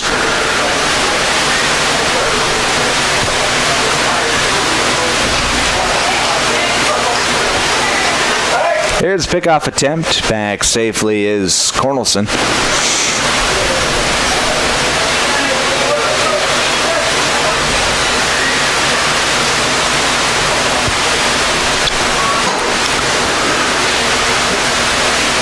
First pitch to Pick in the dirt. Nice block there from Heinge.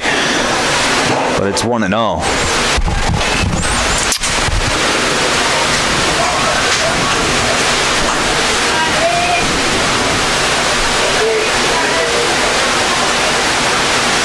This just the second year that Legion Field has been open as runner takes off. Here's a hit out into left field. That's going to get out in front of Peterson.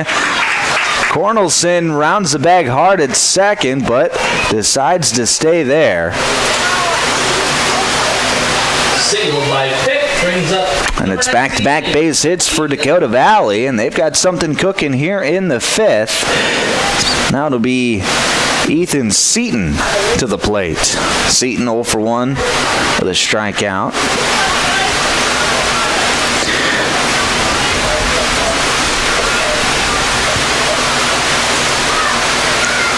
Seaton squares around a bunt. He gets it down. It's fielded by Rabin. Nobody's at first base, and he throws it away. 1 run is going to come in to score on the air. They're going to wave the second runner around home, around third, and he will score. So 2 runs are going to come in to score on the air.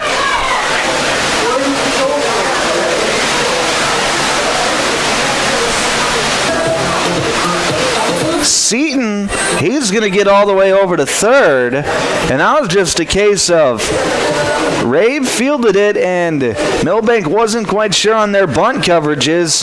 The first baseman, Matt Copeland, he was also charging the play, and the second baseman, Mason Allen, didn't get over to first base to cover the bag and try and get the out at first, and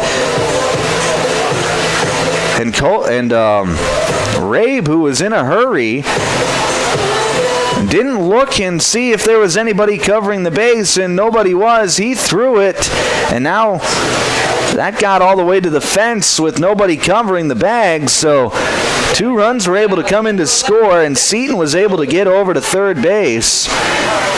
And now it'll be Jackson Shoulders to the plate for Dakota Valley with a runner off third. Here's the first pitch to Shoulders. Fastball high. It's 1-0. Well, miscommunication on bunt coverages, and this game is ballooned open to a 6-run lead. There's a pitch outside. It's 2-0.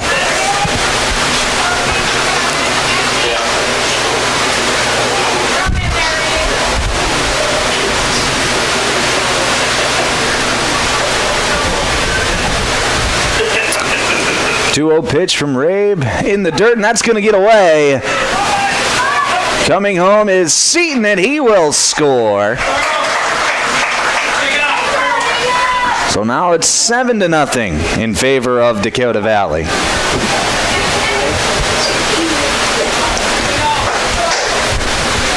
And a 3-0 count to Jackson Shoulders. So with one more ball,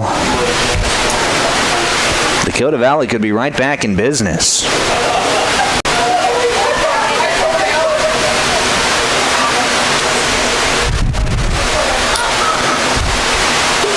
That pitch on the inside corner called a strike. It's 3-1.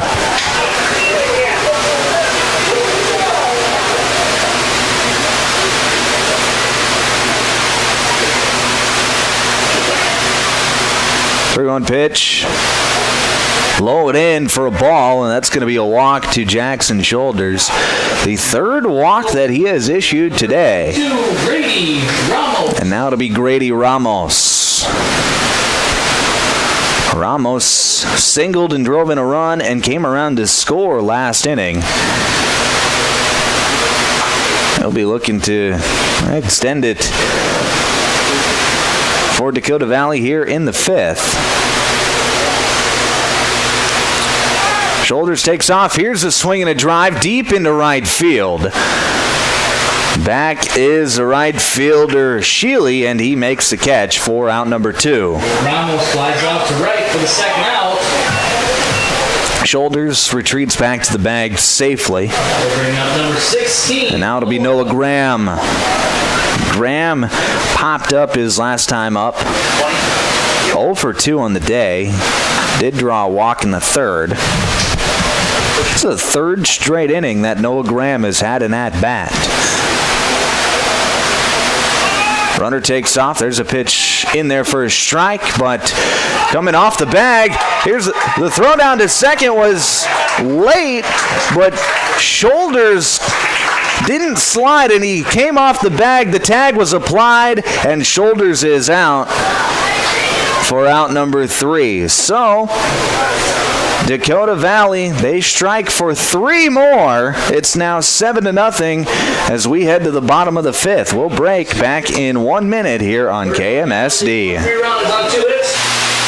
What's your big picture? To actually have savings in my savings. To pay at the pump. To make life easier. To spend less. Wait, to make more. If making the most of your time and money is in your big picture, First Bank & Trust has you covered with award-winning customer service and local experts. To keep having fun. Oh, to keep up with her. Find out how First Bank & Trust helps you bank easier at bankeasy.com. Member FDIC. Bean Pharmacy is your hometown family-owned independent pharmacy conveniently located within the Milbank Area Healthcare Campus. Bean Pharmacy is a full-service pharmacy specializing in fast, accurate, and friendly service. They also offer a full line of over-the-counter products such as vitamins, first aid, and diabetic supplies. Need your prescriptions mailed or delivered? Bean Pharmacy can do that too, and it's free. Don't forget about their convenient drive-thru for quality health care for the entire family. See Bean Pharmacy, located in the Milbank Area Healthcare Campus.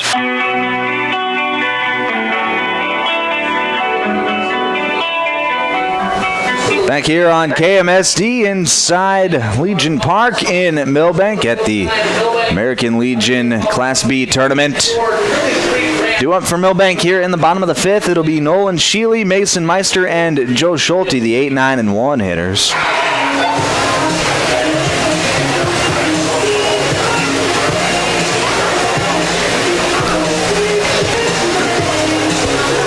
Still out there for Dakota Valley, it's Jake Pick. And he's got a comfortable 7-run lead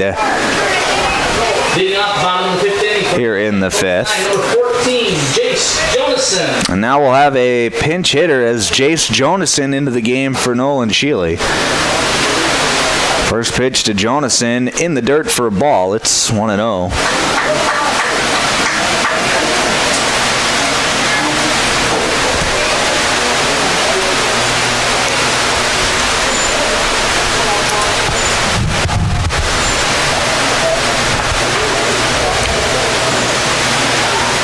That pitch in the dirt for a ball. It's 2-0.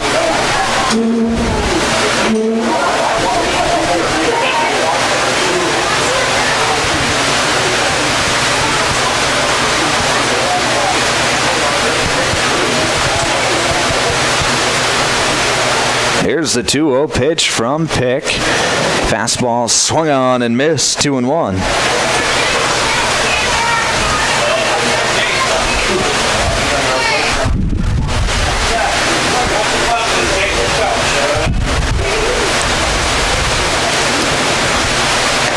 There's a fastball that had some wicked two-seam movement, gets it in over the plate. It's 2-2. That looked like that was coming for the front hip of Jonason and just broke back over the heart of the plate.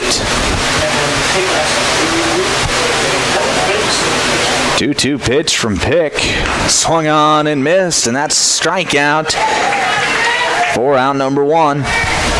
Next up for post 9, the center field. Now it'll be Mason Meister. Mason Meister. Meister walked his first time up, got all the way over to second base, but did not score. Here's the first pitch. Low, it's 1-0. This just game 1 of the day. Game 2 of the day, rather. In the first game, Groton was able to beat Clark Willow Lake 4-3. So there's a fastball outside. It's 2-0.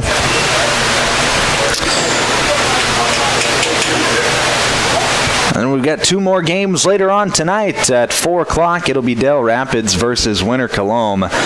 And then Parkston taking on Scotland, Menno, Freeman, Canastota. So there's a strike over the outside corner. It's 2-1. You can catch all of that action here on KMSD. Also live streaming with video on our website at bigstoneradio.com. That pitch low. It's 3 balls and 1 strike to Mason Meister.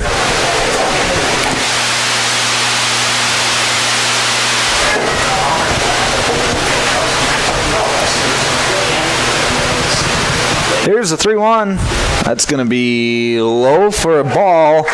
So Mason Meister draws the walk. Walk to Meister. And it'll bring up the top of the order in Joe Schulte.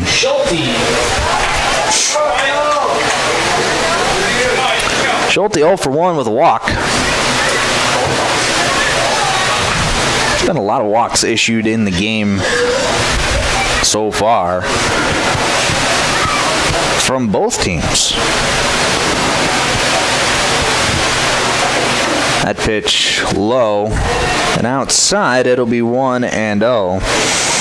8 walks issued from the Milbank pitchers and then 4 from the Dakota Valley pitchers for 12 total through not quite 5 full innings, as that pitch is low. 2-0. Both sides having a bit of a tough time to finding the strike zone.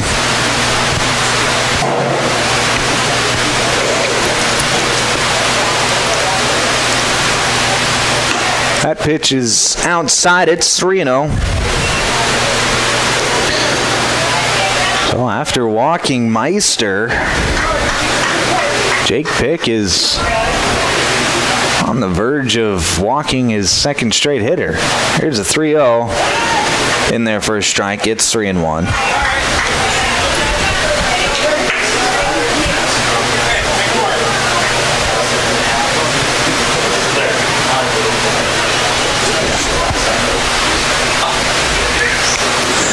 Three and 1, that pitch outside. That'll be ball 4. Schulte walks. We'll bring up. And now that'll bring up Josh Peterson. Peterson.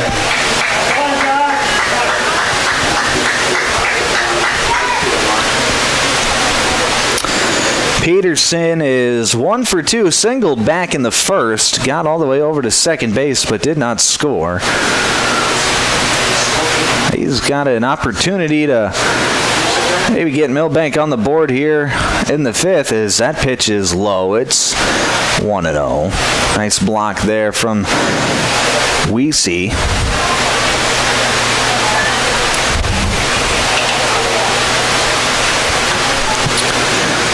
1-0 pitch.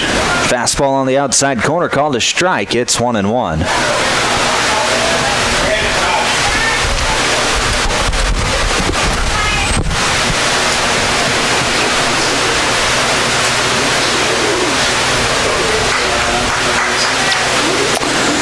The 1-1 pitch popped up. Ranging out into shallow right field is the second baseman and making the catch. Oh, beautiful play there from Noah Graham. The second beautiful play he's made today. A nice play by the second baseman. And there'll be 2 outs. That will bring up number 22, Aiden Kelly. That'll be Aiden Kelly for Milbank, trying to get that goose egg off the scoreboard for Milbank. First pitch, fastball over the heart of the plate. It's 0-1. But Noah Graham, he made a diving play at third to get the out at first. Back in the first inning. So there's a pitch low. It's 1-0 or 1-1, and then he makes that play, showing off the range and making a tumbling catch back behind the first base bag in shallow right field. Guy's a defender. Got to give him credit.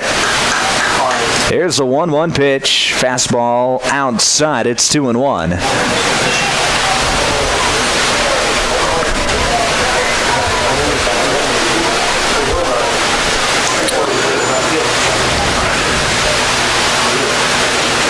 The 2-1 pitch from Pick. That's going to be hit into left field, base hit, but they're going to hold the runner at third as Shoulders is able to get to it quickly. But the bases will be loaded for Matt Copeland. Base hit by Kelly loads the bases for first baseman number 11, Matt Copeland. Copeland 0 for 2 today. Another RBI opportunity, though, for Copeland. Each time he's come up, he's had runners in scoring position. Well, maybe the third time will be the charm for Copeland. Here's the first pitch. Swung on and missed. It's 0-1. Healthy hack there from Copeland.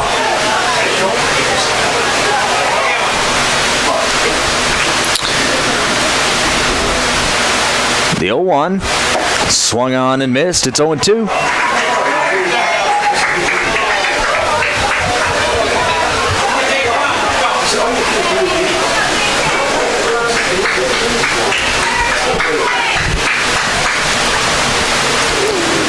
The 0-2 pitch, curveball, just misses off the outside corner. It's 1-2. Good eye there from Copeland. It was a curveball. Pick tried to go backdoor with it. You're listening to American Legion Baseball on Classic Hits, KMSD 95.1 FM, 1510 AM. KMSD Milbank. Copeland fouls one away. It's 2-1. Blue Legion test that foul ball sponsored by. Or sorry, 1-2 rather.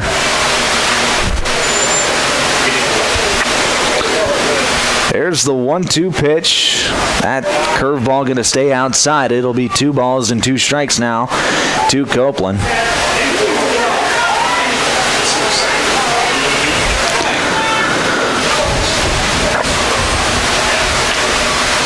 Here's the 2-2. Popped up and out of play. We'll do 2-2 again.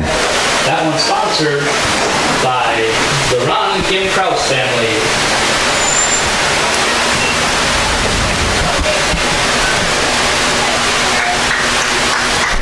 Two balls and 2 strikes, 2 outs here in the 5th. Here's the pitch.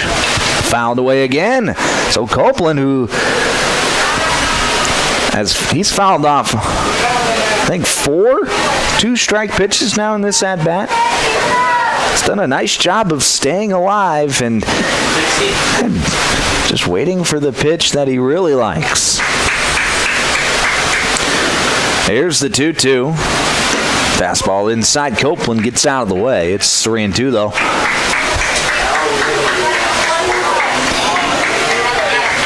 Runners will take off on the pitch. Got to make sure that pick goes home, however. Here's the 3-2. Fouled away.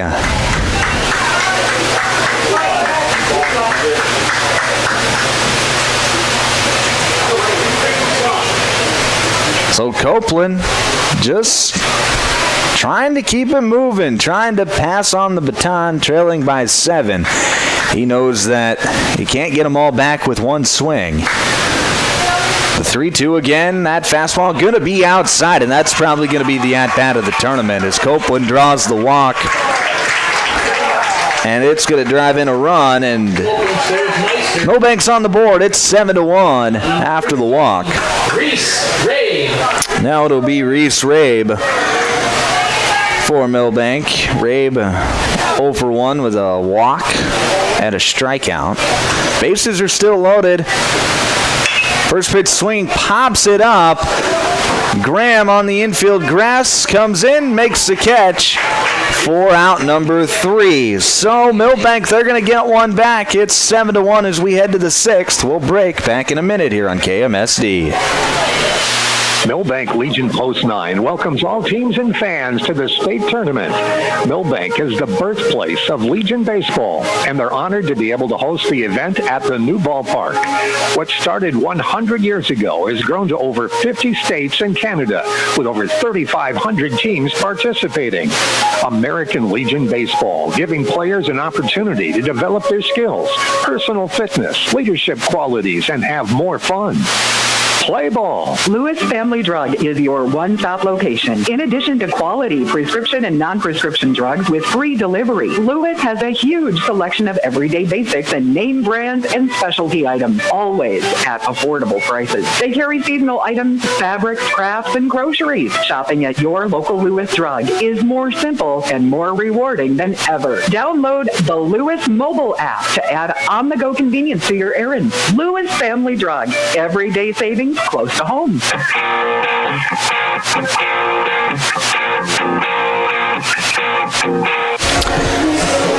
Top of the 6th inning here in Milbank. Due up for Dakota Valley. It'll be Noah Graham, Jack Weesey, and Sterling Schaff, the 3, 4, and 5 hitters in the Dakota Valley lineup. They lead this one 7-1 with just 2 innings left.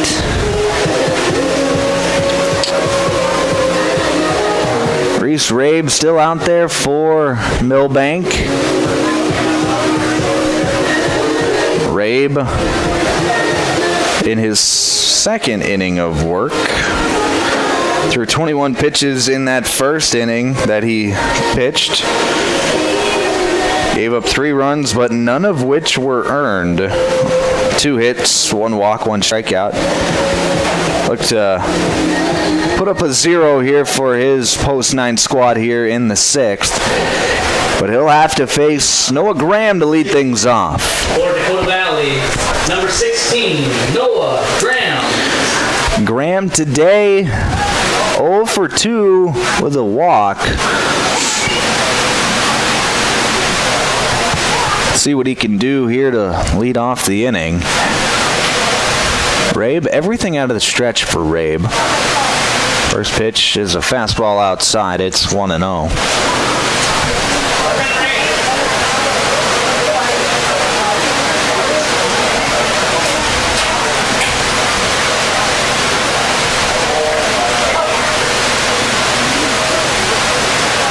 Pitch. That's going to be driven high out into left field. Hit hard, and it is gone!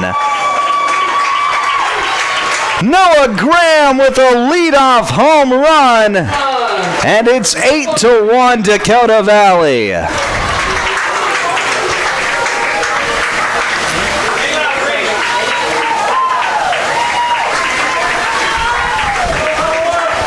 Noah Graham got all of that one.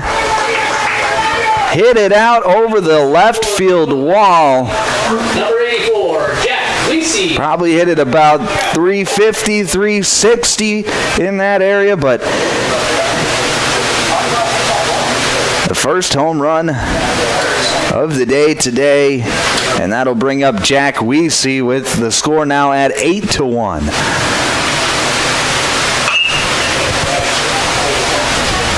First pitch swinging, fouls it off. It's 0-1.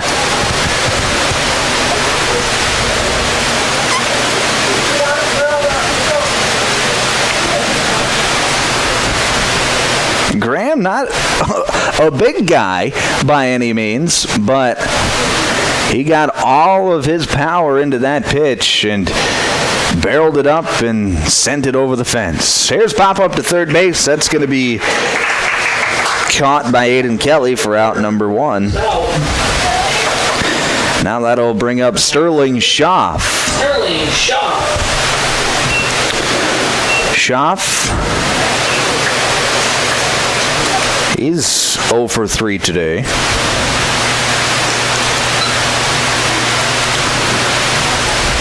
Here's the first pitch. Soft tapper in between the third baseman and the shortstop, but that's going to get out into left field for a base hit. Just one of those seeing eye singles. And now it'll be Vincent Hoffman for Dakota Valley.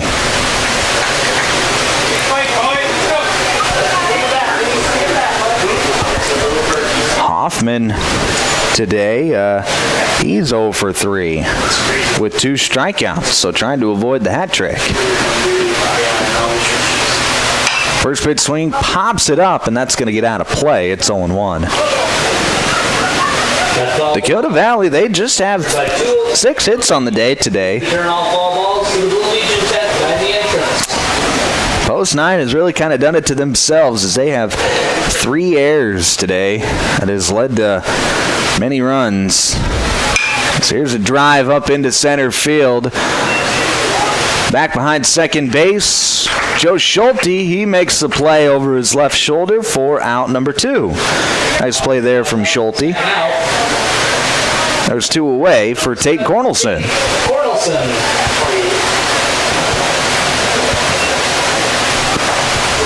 The Milbank pitchers have given up 8 runs, only 3 of which have been earned, however.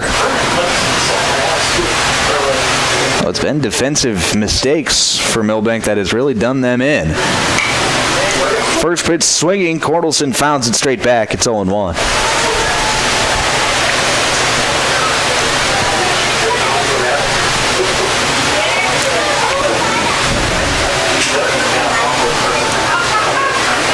Here's the 0-1 from Rabe in the dirt, 1-1.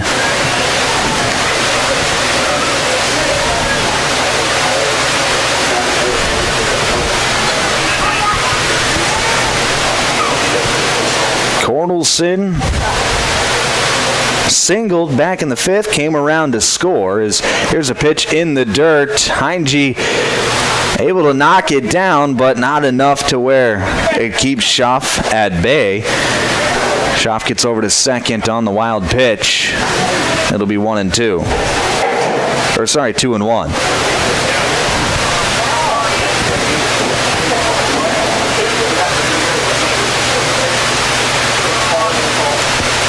Here's the 2-1 from Rabe. There's a drive out into center field. Coming in, making the catch is Mason Meister for out number 3. So Dakota Valley, they score 1 run on the Noah Graham home run. Score is now 8-1 as we head to the bottom of the 6th. We'll break back in a minute here on KMSD. Looking to sell your home or lake place? First Choice Real Estate is here to help. Whether you're upsizing, downsizing, or simply looking for a fresh start, they want your listing. Their experienced team of agents are ready to go to work for you with proven marketing strategies and a local touch and the local knowledge you can trust. Contact First Choice Real Estate in Milbank today to list your property. Make First Choice Real Estate your first choice.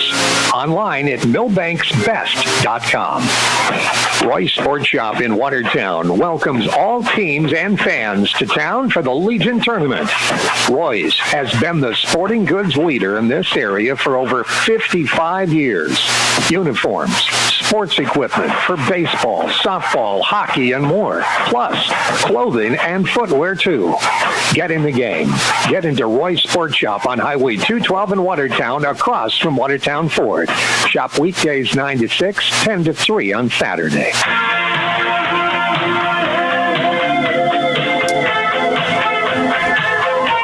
Bottom of the sixth inning here in Milbank.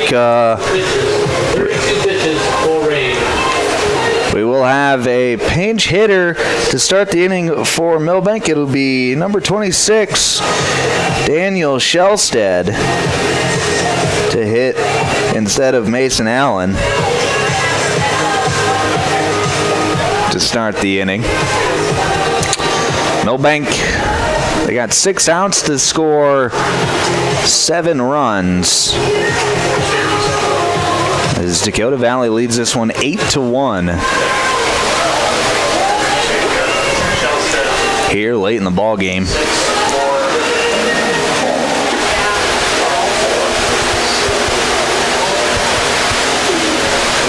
Jake Pick still out there for Attention fans, pinch hitter, Dakota Valley. 26, Daniel Shellstead. It is Daniel Shellstead stepping to the plate here in the 6th.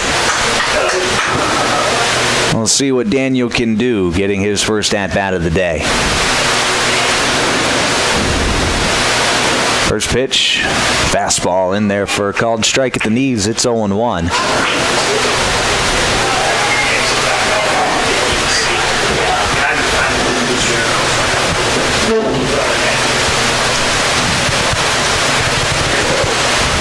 Pick comes set. Here's the 0-1. That's going to be hit out to shortstop. Fields it, makes the throw in time for out number 1. That's Cornelson. There's one away. Grounds out for the first out of the inning. That'll be Tyler Heinge. Tyler Heinge. Heinge 0 for 2 with 2 strikeouts today.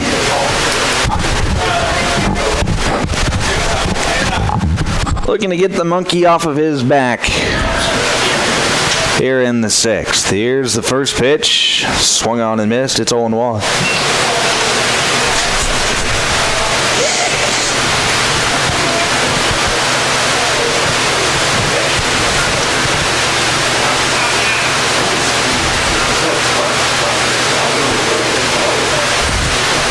Pick comes set again. Here's the 0-1. That's going to be hit in between the third baseman and the shortstop into left field for a base hit. A single for Tyler Heinge. Singles to the left side. And now it'll be Jace Jonason. 14, Jace Jonason. Jonason 0 for 1. See what he can do here now with a runner on base.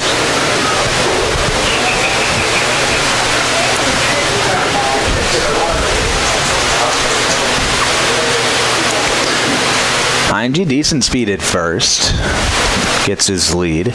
There's a pitch outside. It's 1-0.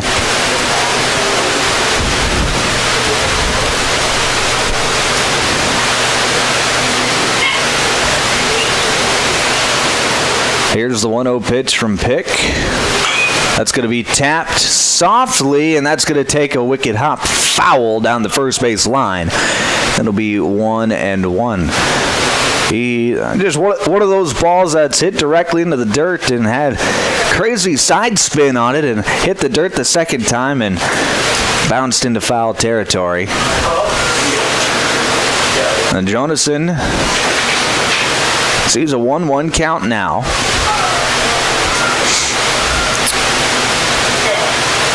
Here's the pitch. Fouled away again. It's 1-2.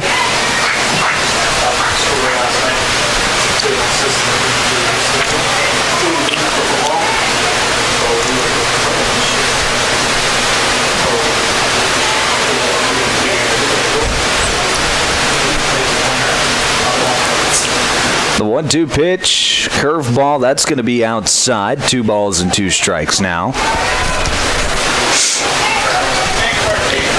Jake Pick.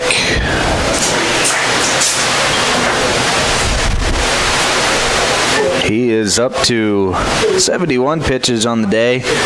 This is 4th inning of work. There's a tapper foul. So we'll do 2-2 again. Pick, 5 strikeouts, 4 walks, has given up just 2 hits so far, 1 run, and it was an earned run.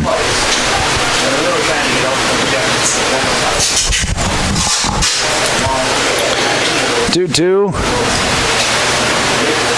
There's a drive up into center field. Ranging back is Ramos, and he makes the catch for out number 2. Johnson flies out to center. Now it'll bring up the center fielder, Mason Meister. The center fielder, Mason Meister. Meister, he is yet to record an at-bat. He's got 2 walks on the day, and he has scored the lone Milbank run back in the 5th inning. First pitch, it's going to be a fastball outside. It's 1-0.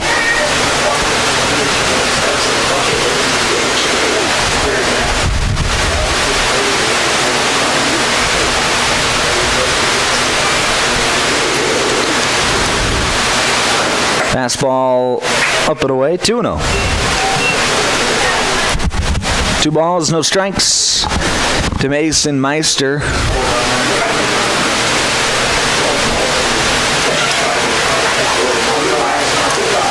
There's the 2-0. That's going to be tapped softly between the pitcher and the third baseman. That's going to be an infield hit for Meister. That was a high chopper, and Pick tried to kind of wait and play it out, and it just kept bouncing away from him. Third baseman Hoffman wasn't able to charge in and get there in time either, so it'll just be a base hit for Mason Meister.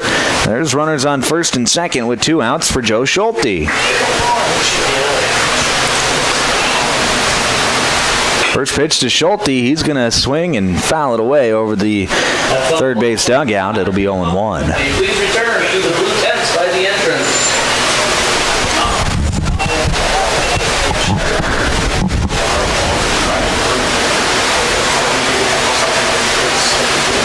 The 0-1 pitch, tapped, foul, 0-2.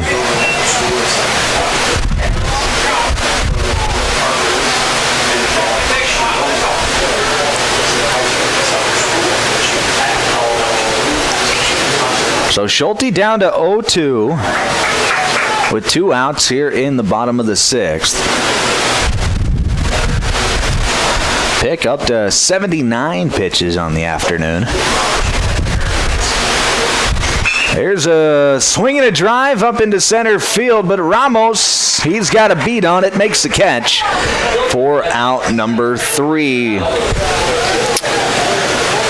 Milbank turned away once again. They leave 2 runners aboard. We head to the 7th. Score remains 8-1. We'll be back in just 1 minute here on KMSD.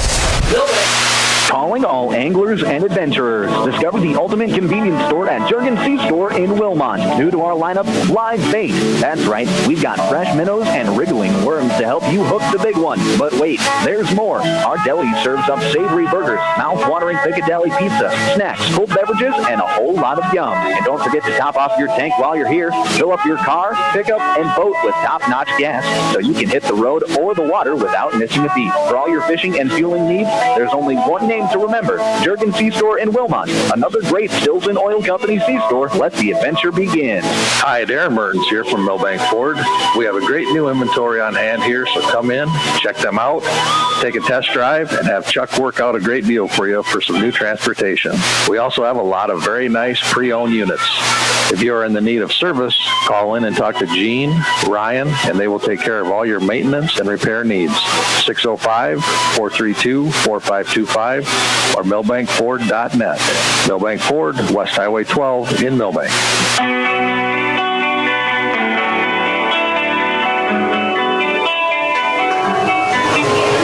Back here on Classic Hits KMSD, a final inning of regulation. So we're in the top of the 7th inning. Dakota Valley out in front, 8-1. Looking to punch their ticket to tomorrow. Milbank, they need to put up a 0 here to make it as easy as possible for their offense in their final inning of regulation. And they'll get to face the 8, 9, and 1 hitters, Will Reese Rabe. As Jake Pick steps into the box. Pick singled his last time up, came around to score back in the 5th. There's a pitch low. It's 1-0.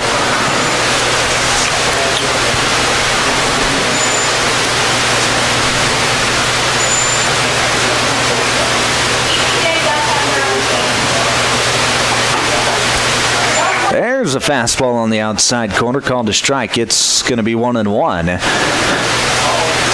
to the Dakota Valley pitcher.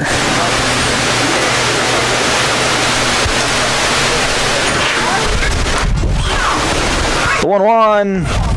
Fastball lowered away, 2-1.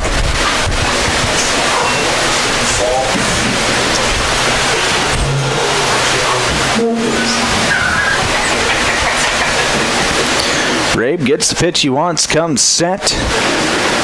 The 2-1, that's going to be hit into left center field over the outstretched glove of Joe Schulte. And Joe Schulte's no short guy either. He got up as high as he could, reached that long arm up there, but still was unable to get there. That'll be a leadoff single for Jake Pick. And now it'll be Ethan Seaton for Dakota Valley.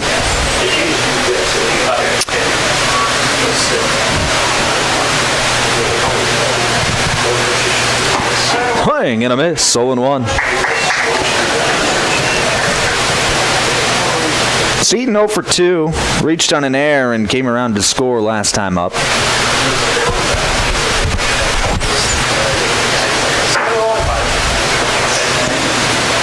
Swing and a miss, 0-2.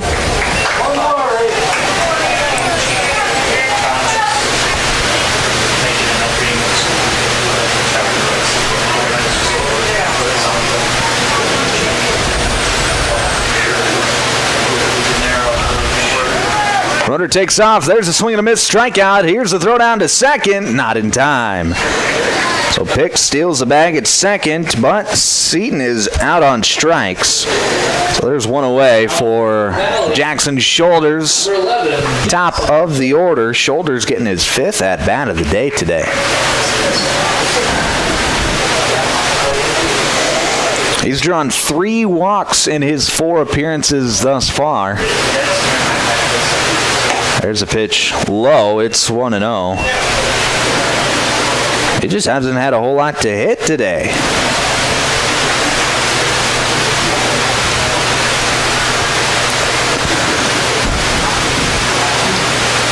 That pitch in there for a called strike. It's 1-1.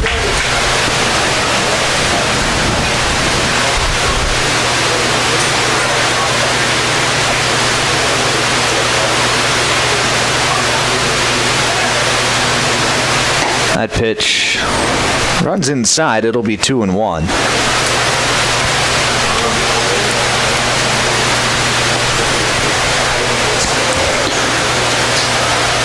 Two-1 pitch to Shoulders.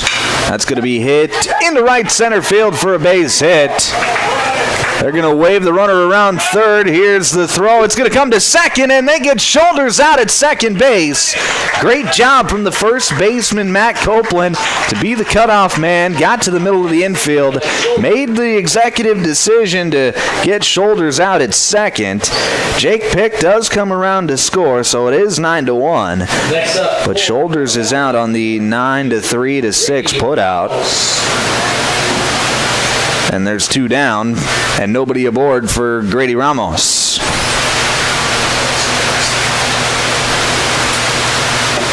First pitch to Ramos in there for a called strike. It's 0-1. That was good defensive play there from Milbank. Shoulders just got too aggressive on the base pass. He probably was thinking to himself, there's no way that they don't go home with it, but he would have been wrong. That pitch inside, it's 1-1. Ramos, 1 for 3 with a walk and a single today. There's a ball lifted into shallow center field. Over the shoulder catch from Joe Schulte, and he makes a play for out number 3. So final chance for Milbank. They trail 9-1. They need 8 to keep it going. We'll break back in 1 minute here on KMSD. Step up to the plate with farm equipment you can count on. From Harry Implement in Fernie, your hometown Case IH and Massey Ferguson dealer, delivering a lineup of tractors, combines, and hay equipment that hits it out of the park. Need parts? Service? We're in your corner. Family owned since 1935. Harry Implement is built on hard work and rooted in the land, just like America's pastime. Harry Implement in Fernie. Sales, service, and parts that cover all the bases. Harry Implement, proud to support the Groton Legion Post 39 baseball team at the state tournament. Here's where the good ideas come from. Street Graphics, Main Street, Milbank. Working with local schools to provide ideas and solutions for fundraising. They can customize a design just for you. T-shirts, trophies, banners, buttons, contract printing. They do it all. They work in quantities from 1 to 5,000. Printing and promotions, they print on anything but paper. See them at streetgraphics.com. That's graphics with an EX. Main Street, Milbank, South Dakota. Streetgraphics.com.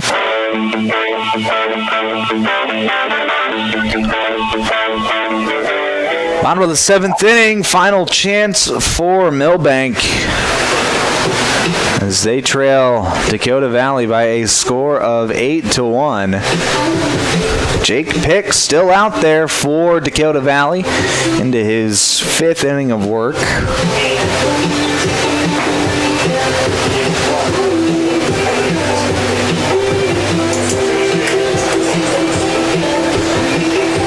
He'll get to face the 2, 3, and 4 hitters, Josh Peterson, Aiden Kelly, and Matt Copeland for Milbank.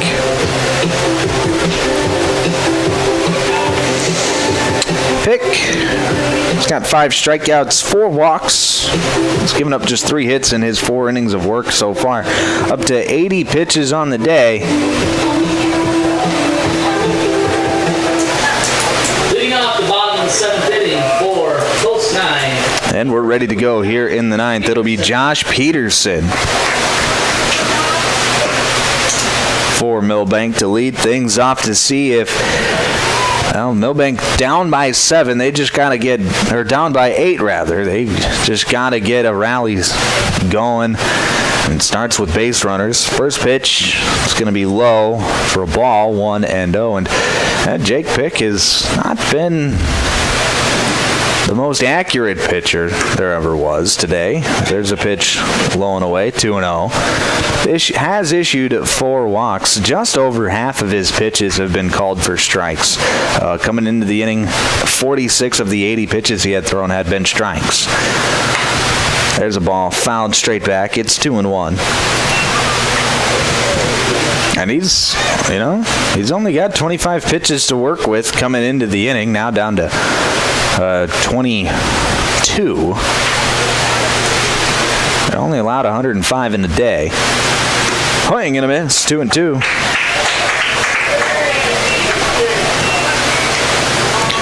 For my apologies, I must have missed a strike in there. That's strike number 3 and a strikeout for Jake Pick.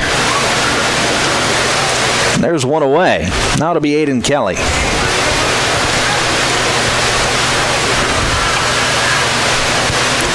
Here's the first pitch to Kelly. Fastball low, 1-0. We'll have a bit of a break in between as our next game not scheduled to start till 4 o'clock this afternoon. 1-0 pitch outside, 2-0.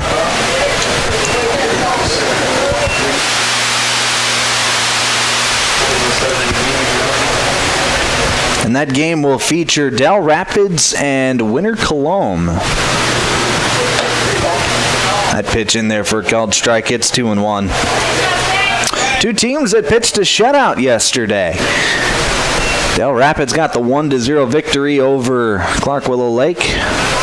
Winter Cologne with a 1-0 victory, or a 5-0 victory over Groton yesterday. There's a strike over the outside corner. It's 2-2. And then in our final game of the day, it'll be Parkston versus Scotland Meadow Freeman Canastota, SMFC. That'll be 30 minutes after game one. Here's a tapper out to second base. Graham fields it. Makes a low throw, but a nice pick from Schaff. And there's two down. Kelly grounds out for the second out. And now Milbank down to their final out of the season. It'll be up to Matt Copeland to extend the game.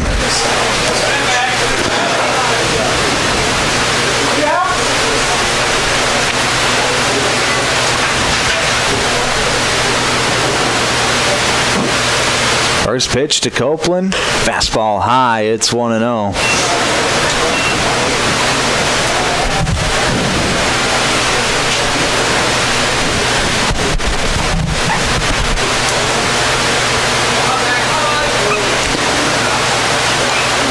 Fouled away. 1-1. Copeland today, what has he done? He's 0 for 2 with a walk.